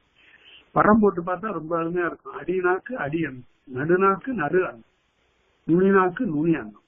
6 எழுத்து முடிச்சு போச்சு. அடுத்தது அவ்வாறு எழுத்தும் 3 வகை பிறப்பின. இந்த 6 எழுத்துக்கள் சொன்ன அது 3 வகையாக பிறக்கும் அப்படின்னு தொகுத்து சொல்றாரு. மேலே வகுத்து காட்டல், இப்ப தொகுத்து சுட்டல், அது மாதிரி சொல்றாரு. அடுத்தது இந்த இடத்துல எல்லாம் சொல்லுகிற போது கொஞ்சம் நன்றாக நினைவில் வைத்துக் கொள்ளுங்கள். தானா பிறக்கும் அப்படின்னு சொன்னா உடனே நீங்க டா நான் சொல்லி பார்க்க கூடாது. இதை எப்படி சொல்லி பார்க்கணும்? மெய் எழுத்துங்கிற மறந்துடக்கூடாது. இட்டு இன்னுன்னு சொல்லணும். தானான்னு சொல்லிட்டீங்கன்னா உயிர் எடுத்து இருக்கு அதுல. அதனால அப்படி சொல்லக்கூடாது. இட்டு இன்னு அப்படின்னு சொல்லணும். அதே போல இக்கு இன்னு அப்படின்னு சொல்லணும். அப்பதான் அந்த உறுப்புகள் போய் பொருந்துவதை நாம அறிந்து கொள்ள முடியும்.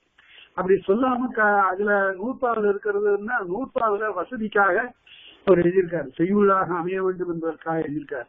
இக்கு இங்குன்னு எழுத முடியாது. ககாரம் ககாரம் அப்படின்னா இக்கு இங்குன்னு பொருள். அதனால மெய்யெழுத்துகள் இவ்வாறு பிறக்கும். அதே போல இப்ப அடுத்தபடி என்ன சொல்ல போறாரு? தானா தானா இல்ல, இத்து இந்து, இத்து இந்து என்ற 2 எழுத்துகள். அன்னம் நன்னிய பல்முதல் மருங்கி இந்த இத்துன்னு சொல்லி பாருங்க. அந்த நாக்கு அந்த பல் முதல் மருங்கி அன்னத்திற்கு நெருக்கமாக உள்ள மேற்பல்லினுடைய அடியை போய் பொருந்த பிறக்கும்.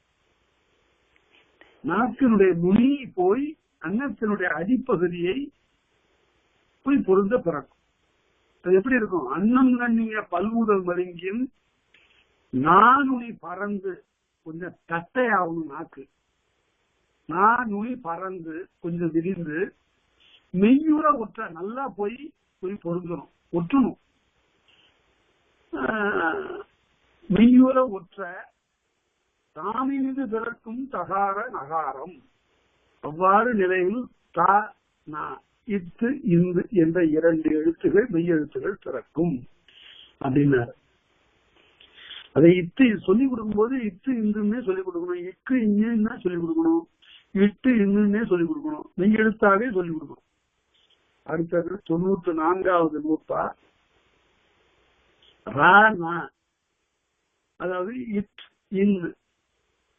கற்ற அப்படிங்கறத வாணியம்பாடி பகுதியில் இருக்கிறவங்க எல்லாம் எப்படி சொல்றாங்கன்னா, இப்பவும் கற்றம்பாங்க, இட்டு அப்படி சொல்லக்கூடாது, கற்ற இட்டு அப்படின்னு சொல்லணும். கற்ற கல்வி அப்படின்னா அணரி நுனினா அன்னம் ஒற்ற. அணரி என்பதற்கு என்ன பொருள் என்றால், நாக்கு நுனியானது பறந்து, அன்னம் ஒற்ற, அன்னத்தை போய் ஒற்ற, ரகான் நகான் ஆயிரண்டும் பிறக்கும். மிக மிக இன்றியமையாத ஒரு நூற்பா. இதுல நீங்க இந்த முதல் நூற்பாவில உந்தி முதலா முந்து வழி தோற்றிங்கிறத மனப்பாடம் பண்ணீங்க. அடுத்தபடி ரொம்ப இன்றியமையாத நூற்பா இந்த 94, 95 ரெண்டையும் விட்டு செய்து கொள்ளுங்கள். ஏன்னு கேட்டா, இற்று இன்னு என்ற இந்த 2 எழுத்துகள் நுனி நாக்கு போய் அன்னத்தை போய் ஒற்ற பிறக்கும். ஒற்றங்கிறது ரொம்ப இன்றியமையாத சொல், அதை அடிக்கோடு கொண்டு வச்சிருங்க. நாக்கு நுனி போய் ஒற்றணும், இற்று இன்னு அப்படின்னு சொல்லுகிற போது நாக்கு நுனி போய் அங்க போய் ஒற்றுகிறது. ஆனா அடுத்து வருகின்ற இல்லு இள்ளு என்ற 2 எழுத்துகள் வேறுபாடு பாருங்க. இல்லு இள்ளு என்ற 2 எழுத்துகள், அதாவது கல் கள், அது மாதிரி இல்லு இழு என்ற அந்த 2 எழுத்துக்கள் என்ன? நுனினா அணரி, நுனி நாக்கு பறந்து, அன்னம் வருட, மேல ஒற்ற, இங்க வருட. அதுதான் வேறுபாடு. இல்லு அப்படின்னு சொல்லுகிற போது ஒற்றுவது மட்டுமல்ல, அது வருடமும் செய்ய வேண்டும். அன்னம் வருட, ரகார ரகாரம் ஆயிரண்டும் பிறக்கும். அணரின்னா மேலே சென்றுன்னு அர்த்தம். அணரி என்றால் மேலே சென்று என்று பொருள். வடார்காடு மாவட்டத்துல பாலமதினு ஒரு இடம் இருக்கு. அந்த இடத்துக்கு நானும் நண்பர்களுமாக போனோம். மலையில ஏறணும். மலையில ஏறிய பிறகு அங்க போற வழி தெரியல. அங்க ஒரு அம்மா விறகு கட்ட தலையில தூக்கி வச்சுக்கிட்டு ஒரு எளிய காட்டு பகுதியினுடைய பெண்மணி இங்க இருந்து வந்தாங்க. அவங்க கிட்ட வழி கேட்டோம். அவங்க 2 சொற்களை சொன்னாங்க, என்னால இன்னும் மறக்க முடியல. மொழி அவங்க கிட்ட இருந்தெல்லாம் கற்றுக்கொள்ளக்கூடிய வாய்ப்பு இருந்ததுங்கிறதுக்காக எனக்கு ஒரு மகிழ்ச்சி. வேலூர்ல நான் பணியாற்றிய காலத்துல அந்த பாலமதிக்கு போனோம். நடந்தே போய் ரொம்ப தொலைவு போய் அங்க போய் அந்த மலையில இருக்கும்போது வழி தெரியாம திகச்ச போது அந்த அம்மாவை பார்த்து எப்படியே போறதுமான்னு கேட்ட போது அந்த அம்மா சொன்னாங்க, இப்படியே போய் அங்க அந்த மேட்டுக்கு பக்கத்துல இழிங்கன்னாங்க. இழிங்கன்னா இறங்குங்கன்னு பொருள். அருவி இழிந்தது, மலையிலிருந்து அருவி இழிந்ததுன்னு இறங்கிட்டுன்னு பொருள். அப்படியே அங்க இழிங்க. அவரை இழிந்ததுக்கு அப்புறம் மறுபடியும் பெரிய மேடு ஒண்ணு வரும். அந்த மேட்டுல ஒரு பாறை அணரி நிக்கும்னாங்க. அணரின்னா அண்ணாந்து நிக்கும்னு அர்த்தம். அது அந்த அம்மா எனக்கு புரியும், எங்களுக்கு புரியுதோ இல்லைங்கிறதுக்காக பாம்பு தலையை தூக்கலாம்லன்னாங்க. நல்ல பாம்பு தலையை தூக்கணும் அணரிங்கிறதுக்கு இப்படி ஒரு பொருள் எந்த அகராதியில போய் பார்க்க முடியும். ஆகவே எல்லாரிடத்தும் கல்வி இருக்கிறது, எல்லாரிடத்தும் நாம் கற்றுக்கொள்ள வேண்டிய அறிவு இருக்கு. அதனால யாரையும் எளியிருந்து மதிக்க கூடாது. வான்குருவியும் கூட வந்தவர்க்கு தொல்கரையான் தேன் சிலம்பி யாருக்கும் செய்யறிதான்னு சொன்னாங்க. அவ்வையார் வீட்டுல உங்களுக்கு எல்லாம் பிள்ளைகள் இருப்பாங்க. இந்த பிள்ளைகளுக்கு நீங்க ஏதாவது ஒரு நல்லது செய்ய வேண்டும் என்றால் 7 இளம் தமிழ் அப்படின்னு ஒரு புத்தகம் இருக்கு. 7 இளந்தமிழ், 7 தமிழ், 7 இளந்தமிழ். அது இந்த 7 இளந்தமிழ்ங்கிற புத்தகம் 10 ரூபா தான். அதாவது ஒரு $8ல் ஒரு பகுதி. இந்த 7 இளந்தமிழ்ங்கிறது இப்ப நிறைய அச்சாயி தமிழ்நாட்டில் நிறைய வீடுகள் எல்லாம் வச்சிருக்கிறாங்க. வீடுதோறும் இந்த 7 இளந்தமிழ் இருக்கணும். வெற்றி இயற்கை, குன்றை வேந்தன், மூதுரை, நல்வழி, இதெல்லாம் முதலா 7 நூல்கள் ஒன்னா தொகுத்து போட்டிருக்காங்க. உரையோடு போட்ட பதிப்பும் இருக்கு. அது ஒரு பெரியவர், ரொம்ப வசதி படைத்தவரும் இல்ல. அவர் என்ன பண்ணாரு, தன்னுடைய ஓய்வூதியத்தை இந்த புத்தகத்தை அச்சிட்டு எல்லாருக்கும் போற இடத்துல எல்லாம் இலவசமா கொடுத்துக்கிட்டே போனார். அப்படிப்பட்ட ஒரு அறப்பணியினால்தான் தமிழும் வளரும், இளம்பிள்ளைகளும் அதை நல்ல ஆர்வமா படிக்கலாம், எல்லாருக்கும் பொருள் வழங்கும். அந்த பிள்ளைகளுக்கு எல்லாம் கூட பொருள் வழங்கும். ஆட்சி சொல்லி தெரியும். அது அந்த 7 நூல்களையும் ஒரு நூலாக பதிப்பிட்டார். அந்த புத்தகத்தை வாங்கி கொடுங்க. வீட்டில் இருக்கிற பிள்ளைகளுக்கு இந்த புத்தகத்தை 7 இளந்தமிழ் கொஞ்சம் கொஞ்சமா முடிந்த போதெல்லாம் படிக்கட்டும். ஒரு பாட்டு 2 பாட்டா படிக்கட்டும். அது ரொம்ப பயனாக இருக்கும். சரி, அடுத்தது அனதீங்கத்துக்காக சொல்றதுக்காக சொன்னேன். ஆக அந்த அம்மா, சிற்றூர்ல இருக்கக்கூடிய அம்மா, இந்த 2 சொற்களையும் அங்க ஒரு பெரும் பாறை அனதி நிற்கும். இப்படியே போய் இழிங்க. இந்த 2ம் இது அருமையான இலக்கிய சொற்கள். அவற்றை பார்த்தோம். அடுத்தது இந்த லா லா எப்படி பிறக்குங்கிறத, நாவிளிம்பு வீங்கி அன்பல் முதலுற ஆவையின் எண்ணம் ஒற்றவும் வருடவும், மேல ஒற்ற வருட சொன்னார். இப்ப ஒற்ற வருட என்ற அந்த 2 நூற்பா சொன்ன பிறகு இப்ப சொல்றாரு அது எப்படி பிறக்குங்கிறத. நாவிளிம்பு வீங்கி அன்பல் முதலுற ஆவையின் எண்ணம் ஒற்றவும் வருடவும் லகார லகாரம் 2ம் பிறக்கும். வீங்கின்னு தடித்துன்னு பொருள். மேற்பல்லின் அடியை பொருந்த அங்கு நாக்கு அன்னத்தை ஒற்ற லகரம் பிறக்கும். வருடும் போது லகரம் பிறக்கும். அதான் அந்த இடத்துல அந்த வேறுபாடு இருக்கு. அது தெரியாம எழுதிடக்கூடாது. 2 எழுத்துக்கும் ஒரு பிறப்பு இல்ல. ஒற்றும் போது இல் பிறக்கும், வருடும் போது இல் பிறக்கும். அதனால அந்த வேறுபாட்டை தெரிந்து வைத்துக் கொள்ள வேண்டும். அதனால இந்த 3 நூற்பாவும் ரொம்ப இன்றியமையானவை. அது தெரிந்து வைத்துக் கொள்ளுங்கள். அடுத்த நூற்பா ரொம்ப எளிது, எல்லாருக்கும் தெரியும். இதழியைந்து பிறக்கும் பகார மகாரம். 2 இதழும் பொருந்தும் போது பா மா பிறக்கும். இப்பு இம்மு, இப்பு இம்மு 2 இதழும் பொருந்து பிறக்கும். இப்பு இம்மு.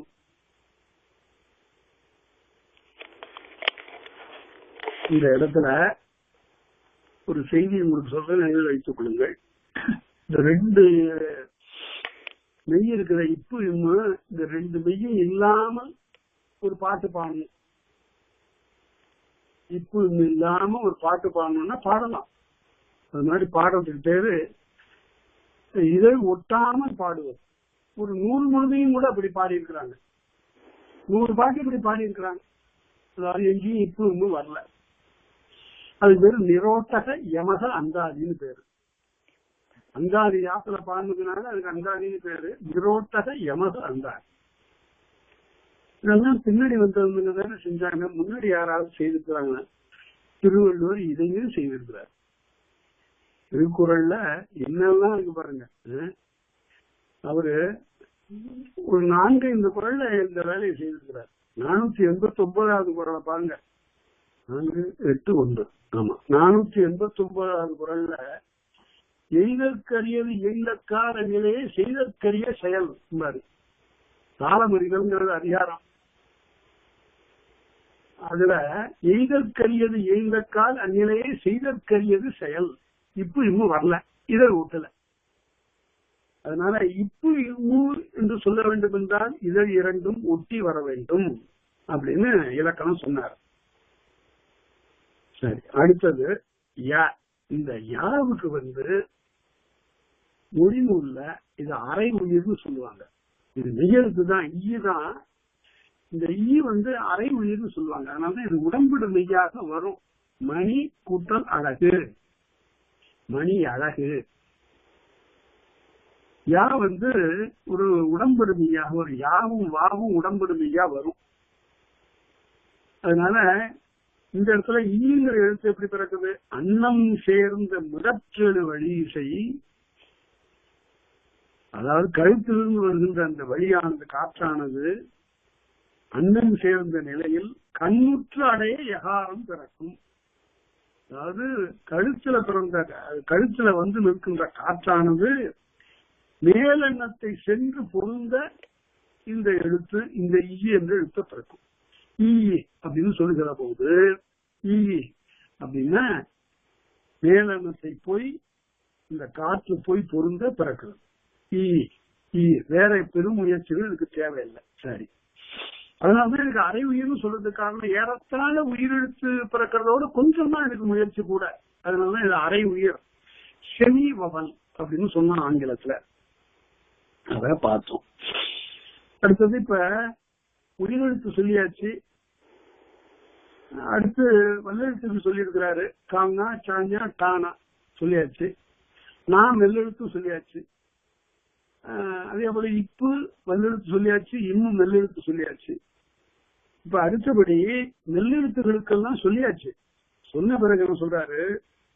நெல்லெழுத்து ஆறும் பிறப்பினாக்கம் சொல்லிய பள்ளி நிலையினாயினும் 6 நெல்லெழுத்துகளும் இன்னவாறு பிறக்கும் என்று அதற்குரிய இடத்தை பள்ளி இடத்தை சொன்னாலும் கூட இந்த பள்ளிங்கிறது அது கொஞ்சம் இருந்து ஓய்வு எடுக்கிற இடம். சொல்லிய பள்ளி நிலையினாயினும் அங்க கொஞ்சம் தேங்குது.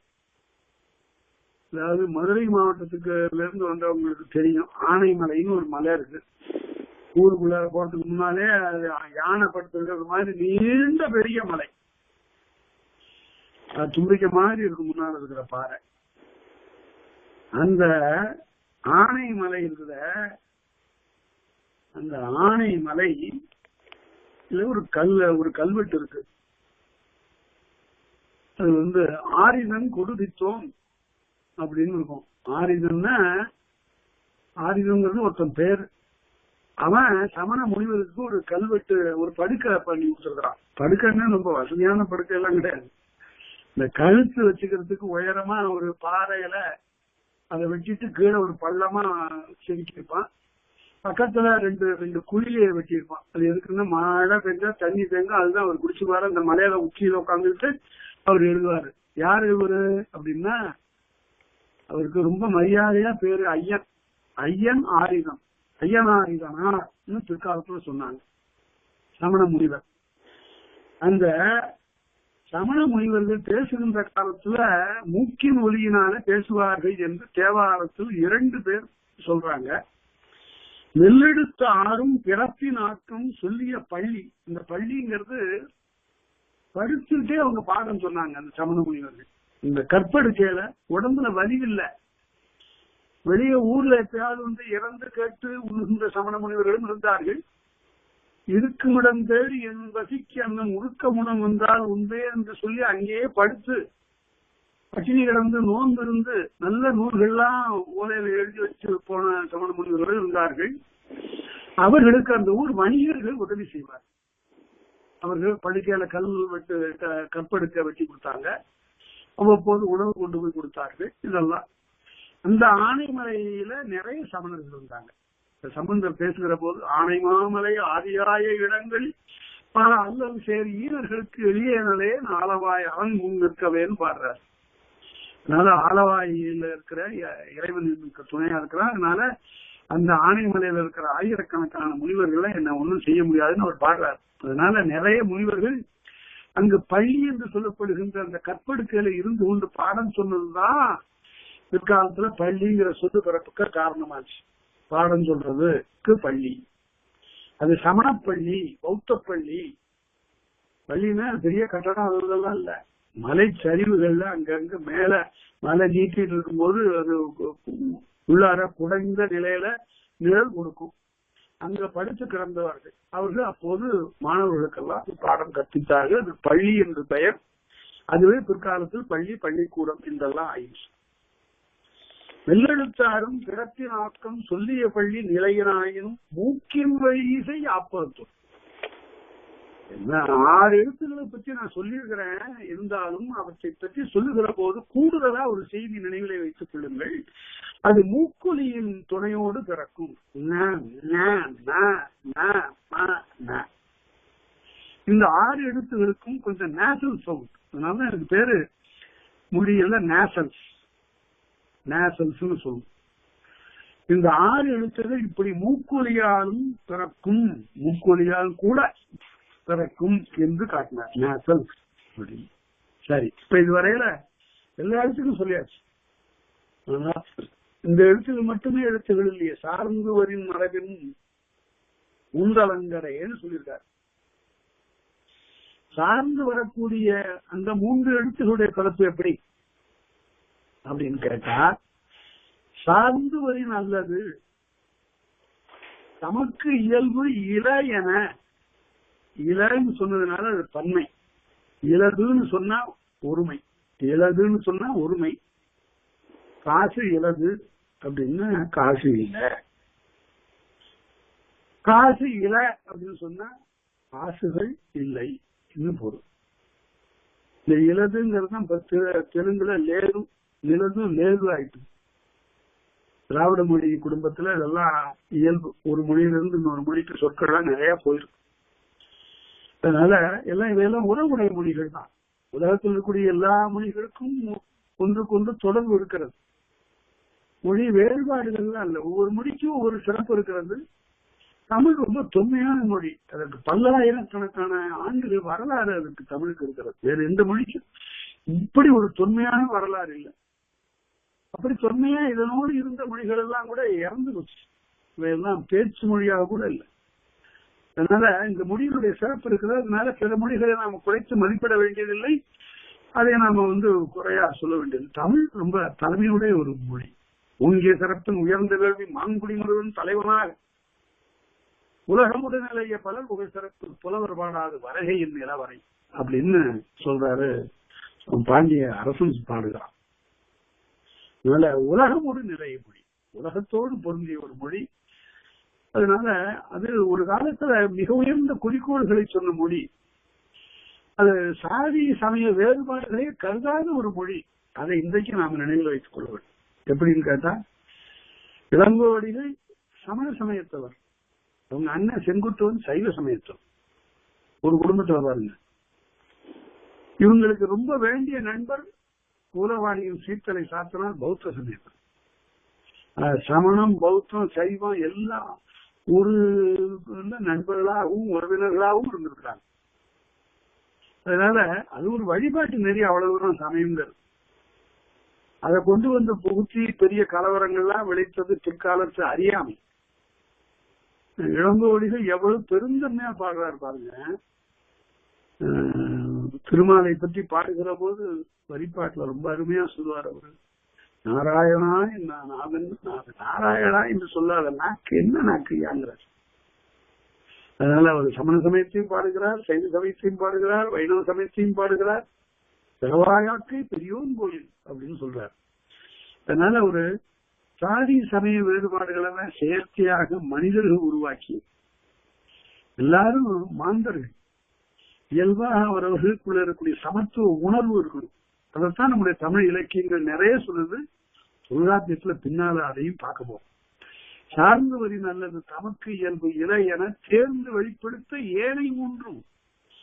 இந்த எழுத்துகள் 12 உயிர் 18 மெய் எல்லாம் பேசிட்டோம். இந்த ஏனை 3, அதாவது குட்டிகள் முதல்ல சொல்லும் போது குட்டி எலிகரம் தான் சொல்லணும். ஈழாம் முதல்ல குட்டி எலிகரம், குற்றியல் உகரம், ஆயுதம்னு சொல்லுவோம். இன்னைக்கு கூட ஒருத்தர் இதுல பேசும்போது தொலைக்காட்சியில ஆயுதம்ங்கிறாரு. ஆயுதம்னு அது வேற, அது வாழ்வு இதெல்லாம் ஆயுதம். ஆயுதம் உள்ளதன் நுணுக்கம் தொல்காப்பிய பின்னால படிக்க போறோம். ஆயுதம் அப்படின்னா ரொம்ப நுணுகிய ஒலின்னு பொருள். இந்த 3ம் சார்பு எழுத்துக்கள். ஏனை 3ம் இவை எங்க பிறக்கும்னு ஒரு கேள்வி. சத்தம் சார்பில் பிறப்பொரு சிவனி. இவற்றினுடைய முதல் எழுத்துகள் எங்க பிறக்குமோ அங்கதான் பிறக்கும் அப்படின்னார். அங்கதான் இருக்கு நுட்பம். இவற்றினுடைய முதல் எழுத்துகள் எங்க பிறக்கும் அப்படின்னா, இப்ப ஊ குற்றியல் புறத்துல இருக்கிற ஊ, அந்த ஊ எங்க பிறக்குமோ அங்கதான் அது பிறக்கும். ஊ எங்க பிறக்கும் அப்படின்னா ஓ அது இதழ் குவியும்னு சொன்னாருங்க. அதனால அங்க அதே மாதிரிதான் பிறக்கும். ஆனா மாத்திரை குறைஞ்ச பிறக்கும். அதுதான் இலக்கணம். குற்றியல் இளமும் அப்படி, குற்றியல் குறம். ஆயுதம் எப்படி? ஆயுத கடந்தலை அங்கா இயல்பு. ஆயுதம் என்பது நுணுகிய ஒலி. அது தன்னை சார்ந்து இருக்கக்கூடிய எழுத்தோடு பிறக்கும். கஹு சுகுல் அப்படின்னு இடத்துல பக்கத்துல வரக்கூடிய எழுத்துகளுக்கு தகுந்தாற் போல அவை பிறக்கின்ற இடத்தில் பிறக்கும். இதுதான் இலக்கணம். இப்ப எழுத்து உடையதெல்லாம் சொல்லியாச்சு. ஒரு வேறுபாட்டு சொல்ல போறேன். என்ன வேறுபாடு? வடமொழி எழுத்துகளுக்கும் இதற்கும் ஒரு வேறுபாடு இருக்கிறது. வடமொழியில பார்த்தா க க 4 எழுத்துகள் இருக்கு. தமிழ்ல இல்லையேன்னு கேட்க கூடாது. தமிழ்ல ஒரு காரணம் இருக்கு அப்படின்னா அது ஒரு குறைவு இல்லை. அது சொற்கள்ல எந்த இடத்துல வருகிறதோ அதற்கு தகுந்தாற் போல அந்த ஒலி வேறுபாடு வரும். இதற்கு தனி ஒரு வரி வடிவம் வேண்டியதில்லை என்பது தமிழர் கோட்பாடு. பக்கம் என்ற இடத்துல கே என்ற ஒலி, பகல் என்ற இடத்துல ஹெச் என்ற ஒலி, பங்கம் என்று வருகின்ற இடத்துல ஜி என்ற ஒலி. அதனால பக்கத்து அதுதான் நம்ம மெய்மயக்கத்துல படிச்சோம்.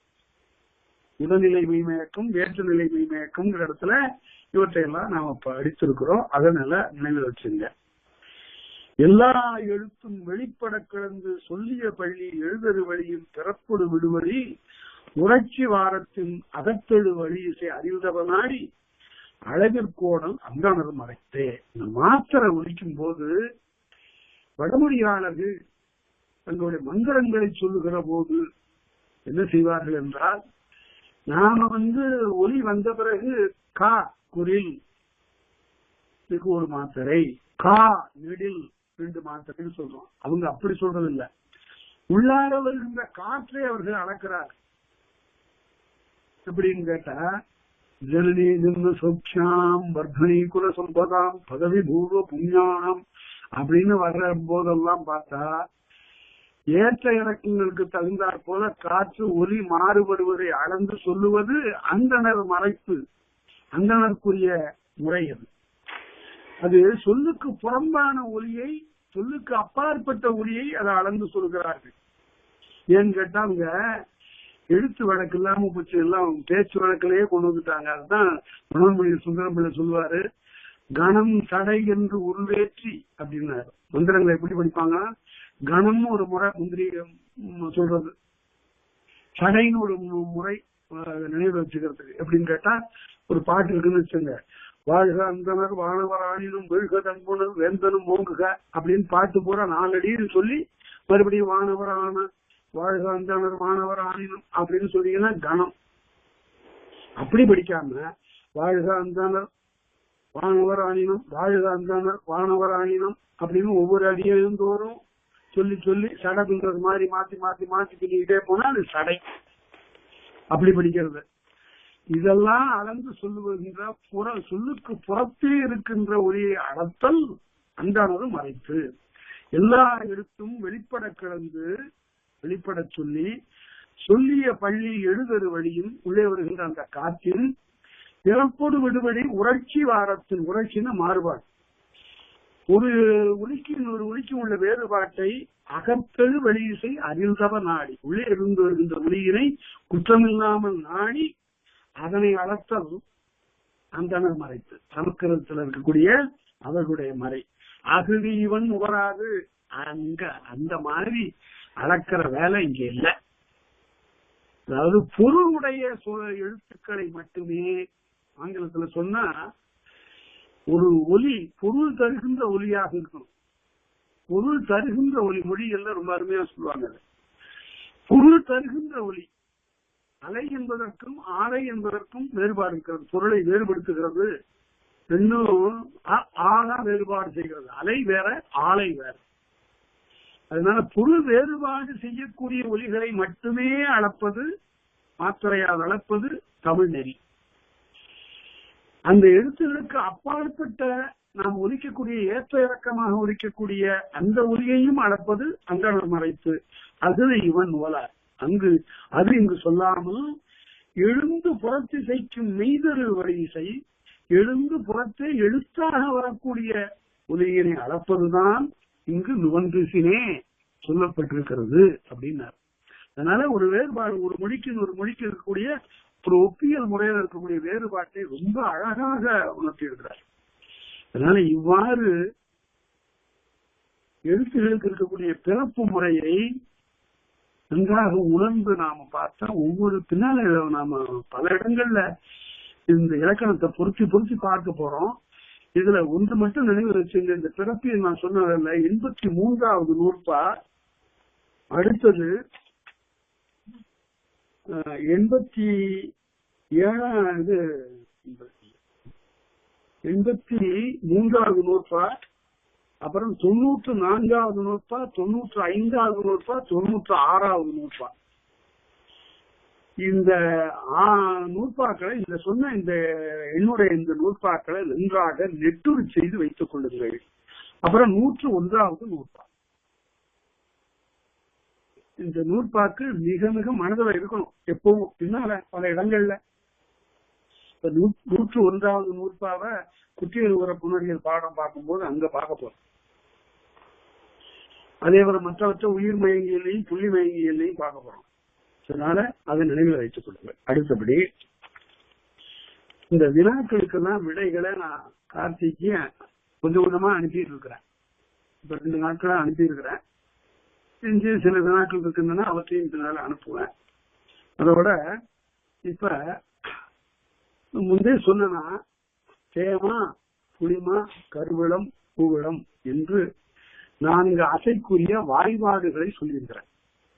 நன்றாக நினைவு வைத்துக் கொள்ளுங்கள். நேர் நேர் தேமா, நிறை நேர் புளிமா, நேர் நிறை கூவிளம், நிறை நிறை கருவிளம். இந்த வாய்பாடு எழுதி ரொம்ப இத நீங்க எழுதி வைத்திருப்பீர்கள். இப்ப இந்த வாய்பாட்டுல வச்சு ஒரு பாட்டு எழுதி பார்த்தா என்ன அப்படின்னு நினைக்கணும். என்ன செய்யுளியல் பார்க்க போறோம் பின்னால. அதுக்கு முன்னால இங்க இருந்தே தொடங்கிட்டா ஒவ்வொரு இடத்துலயும் எடுத்துக்காட்டு பாடலாம் பார்க்கும் போதெல்லாம் இந்த பயிற்சி வரும்.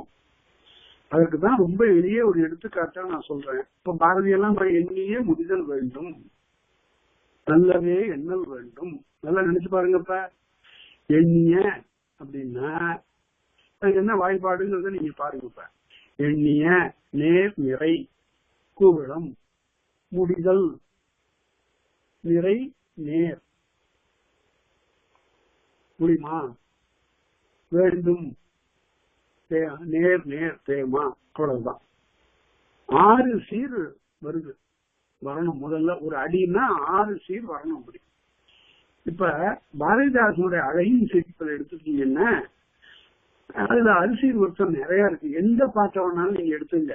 அருவிகள் வைரத்துங்கள். அருவிகள் அப்படிங்கிறது கருவிளம், வைர அப்படிங்கிறது தேமா, தொங்கல்ங்கிறது தேமா, அடர்குடி அது கருவிளம், பச்சை அது தேமா, பட்டே அது தேமா.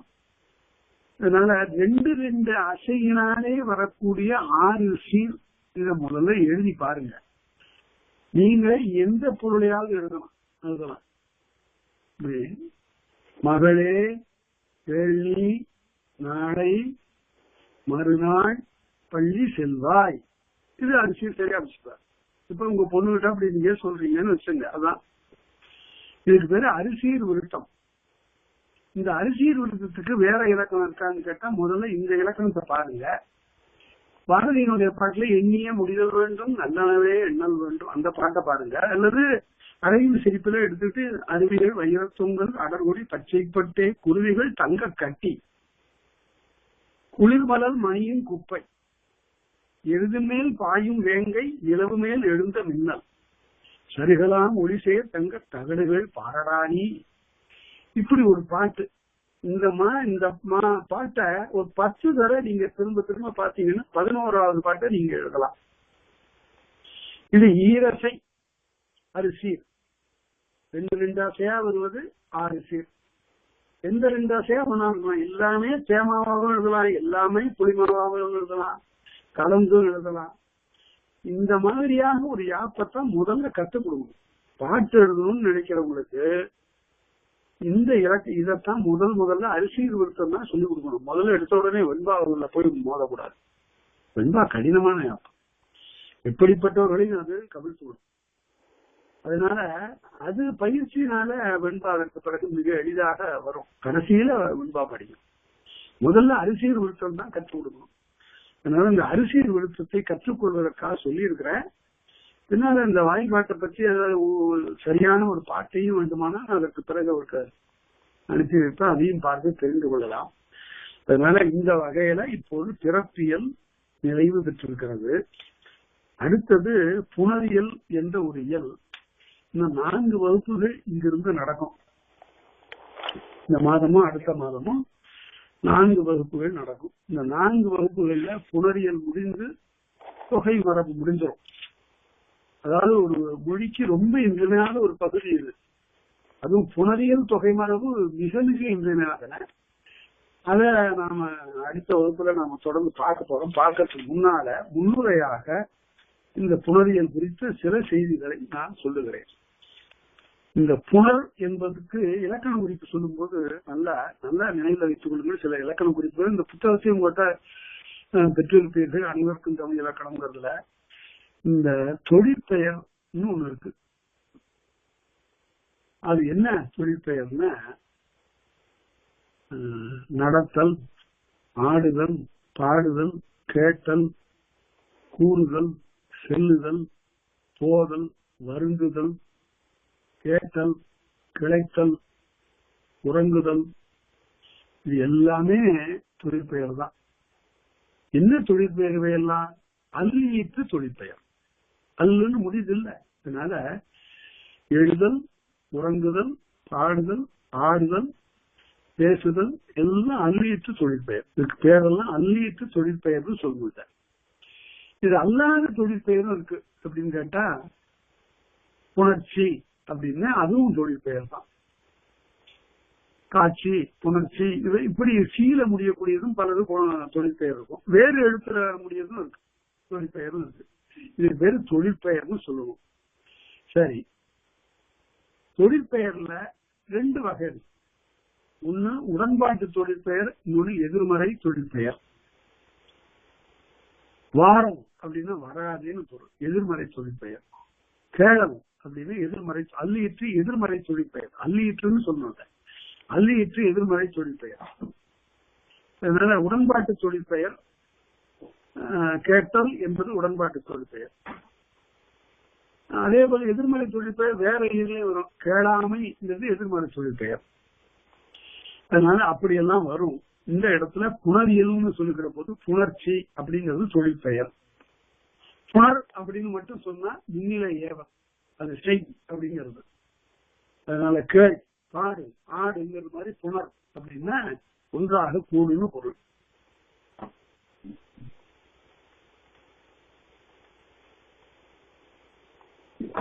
ஒன்றாக கூடு என்று பொருள். அது முன்னிலை ஏவல்னு சொல்லும். முன்னிலை ஏவலுக்கு வேற எடுத்துக்காட்டு என்னன்னு கேட்டா, நட, வா, மடி, சி, விடு, கூ, வே, வை, நோ, போ, பின், திரும்பு, இதெல்லாம் முன்னிலை பெருநிலை வினை பகுதி, முன்னிலை ஏவல் இதெல்லாம். இப்ப புணரியல் என்பது சொற்கள் 2 ஒன்றாக சேருவதை பற்றிய இயல். 2 சொற்கள் ஒன்றாக சேரும்.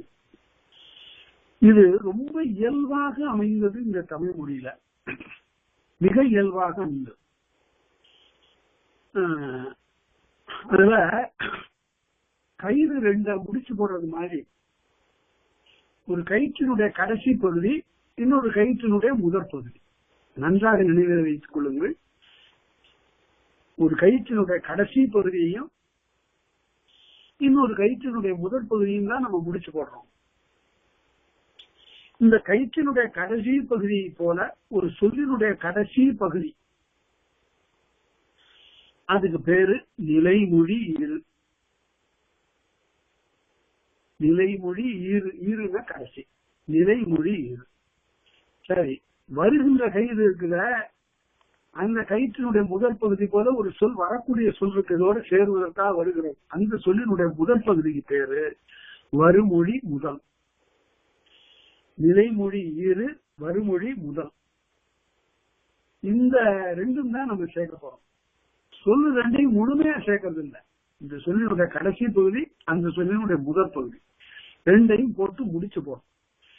இத பற்றி சொல்லி இப்படி முடிச்சு போடுகிற போது என்ன ஆகும்னு கேட்டா, புதிதா ஒரு எழுத்து வரும், அல்லது இருக்கிற எழுத்துல ஒன்று போகும், அல்லது ஒரு எழுத்து இன்னொரு எழுத்தாக மாறும், அல்லது அப்படியே இருக்கும், எந்த மாற்றமும் இல்லாம இருக்கும்.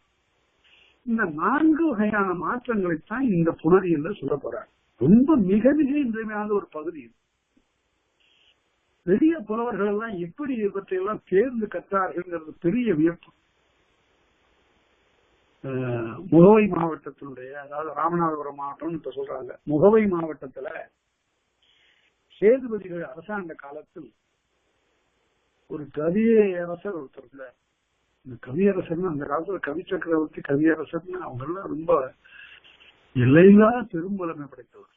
ஒரு நாளைக்கு 100, 200, 500 பாட்டெல்லாம் மகாத்மான ஒரு நாளைக்கு 800 பாட்டு கூட எழுதியிருக்காரு, சொல்லியிருக்காரு. எழுதல, சொல்ல சொல்ல எழுதணும். அவ்வளவு வேகமாக முகவை மாவட்டத்துல ஒரு பிறவி குருடர், விழி இல்லாதவர், அவரு அரசரை பார்க்கறதுக்காக போனபோது அரசர்கள் எப்பவுமே இந்த விழி இல்லாதவர்களை பார்க்க மாட்டாங்க. வந்திருக்கிற ஒரு புலவர்னு சொன்ன உடனே அவர் உட்கார வச்சு அவருக்கு முன்னாடி ஒரு திரையை போட்டு அப்புறம் அரசர் வந்து உட்கார்றாரு. திரைக்கு அப்பால இருக்கிறார் புலவர். அப்ப அந்த சபையில என்ன நடக்க போகுதுன்னா, விஸ்வநாத கவின்னு ஒரு கவிஞர் ஒரு நூலை அரங்கேற்றுகிறார். அந்த அதுக்கு 102 பாட்டு இருக்கு. அதுல அந்த 102 பாட்டை அப்படியே நிதானமா அவர் ஒவ்வொன்னா சொல்ல அவை கூட கேட்டுட்டு இருக்கு. இந்த உட்கார்ந்து இருக்கிற இந்த புலவருக்கார திரைக்கு பின்னால அவருக்கு பேர் மாம்பழ கவிச்சிங்க நாவலர். கேள்விப்பட்டிருக்கிறார், மாம்பழ கவிச்சிங்க நாவலர். அந்த மாம்பழ கவிச்சிங்க நாவலர் என்ன பண்ணாரு, தன்னை இப்படி திரைக்கு பின்னால கண்ணுலேங்கிறதுக்காக உட்கார வச்சிருக்கிறாங்களேன்னு வருத்தம் வரும். இந்த வருத்தத்தை எப்படியாவது காட்டணும்னு நினைச்சிட்டு இருந்தாரு. இந்த நூலை விஸ்வநாத கவி 102 பாடல்களையும் சொல்லி முடித்த பிறகு அரசர் கேட்டார், திரைக்கு பின்னால் இருக்கின்ற புலவரே, இந்த நூலை பற்றி உங்களுடைய கருத்து என்னன்னு கேட்டார். அதுக்கு மாம்பழ கவிச்சிங்க நாவலர் சொன்னார், இதை பற்றி என்னிடம் நீங்கள் கருத்து கேட்க வேண்டியதில்லை, ஏனென்றால் இது நான் பாடிய நூல்னார். விஸ்வநாத கவி அதிர்ச்சி அடைந்தார். அரசர் கேட்டார், என்ன அப்படி சொல்லுங்களேன், இப்ப கேட்டு பாருங்க, எந்த பாட்டை சொல்ல சொன்னாலும் நான் சொல்லுவேன், ஏன்னா நான் எழுதுன நூல். ஆனா அவரை சொல்லுங்க முடியாது. விஸ்வநாத கவி சொன்னார், நான் எழுதியிருக்கிறேன், ஆனா எல்லா பாட்டும் எனக்கு எப்படி நெட்டுருவா இருக்கும் இல்ல. அப்ப எல்லாரும் சொன்னாங்க, இப்பதானே நீ படிச்ச, இப்பதானே அவர் கேட்டார், எப்படி 102 பாட்டையும் அவர் நினைவில் வச்சிருக்க முடியும், அதனால அவர் எழுதியதான் இருக்கும். விஸ்வநாத கவி கையெழு நிலையில் இருந்தார், என்ன செய்யறதுன்னு தெரியாது. அப்ப அரசர் கேட்டாங்க, அன்பார்ந்த மாம்பழ கவிச்சிங்க நாவலரே, அன்பு கூர்ந்து சொல்லுங்கள், இதுல ஒரு தெளிவான ஒரு விடை சொல்லுங்கள். உடனே மாம்பழ கவிச்சிங்க நாவலர் சொன்னார், திரைமறைவுக்கு பின்னால் உட்கார வைத்த சிறுமை நோக்கி யான் இந்த பாடல்கள் என்னுடையது என்று சொன்னேன். எனக்கு இறைவன் கொடுத்த ஆற்றல் என்னவென்றால், எத்தனை 100 பாடல்களை ஒரு அவையில் இசைத்தாலும் அவை அனைத்தும் என்னுடைய உள்ளத்திலே பதிவாகிவிடும். நான் ஒரு ஏகசந்த கிரகி அப்படின்னு சொன்ன உடனே அரசர் திரையை அகற்றினார். அப்படியெல்லாம் படிக்கணும், படிச்சா அதுதான் படிப்பு. ஆயிரக்கணக்கான பாடல்களை நம்முடைய உள்ளத்தில் பதிவு செய்து கொள்வது என்பது ஒரு விழி இல்லாதவருக்கு கூட முடிந்தது என்றால், 2 விழியும் படித்தவருக்கு எப்படி இருக்கணும்? அப்படி கற்கக்கூடிய அந்த ஆற்றல் வாழ்ந்த பெரும்புலவர்கள் எழுதிய இந்த நூல்களை எல்லாம் பார்த்தா ஒரு சிறு பிழை கூட இந்த புணர்ச்சியில எல்லாம் வரல. அவ்வளவு தெளிவா இருக்கிறது. அந்த பிரித்தும் படிக்கலாம், சேர்த்தும் படிக்கலாம், அவ்வளவு சரியா. மகாத்மா மீனாட்சி சுந்தரம் பிள்ளைகளுடைய எந்த நூலை எடுத்தாலும் அது மிக அருமையாக அந்த இலக்கண கட்டுக்கோப்பு இருக்கும். அது மாதிரி இருக்கக்கூடியதை நாம் இந்த புணரியல் கொண்டு நாம் உணர போறோம். அங்கிருந்து முடிந்த வரையில சில இலக்கிய எடுத்துக்காட்டுகளையும் நான் சொல்லிக் கொண்டு போனால்தான் அது விளங்கும். அப்ப இந்த புணரியல்ல முதல்ல எடுத்த உடனே நாம பார்த்த போது ஒரு செய்தி மட்டும் நான் உங்களுக்கு சொல்லி இந்த வகுப்பை நான் நிறைவு செய்கிறேன். அதாவது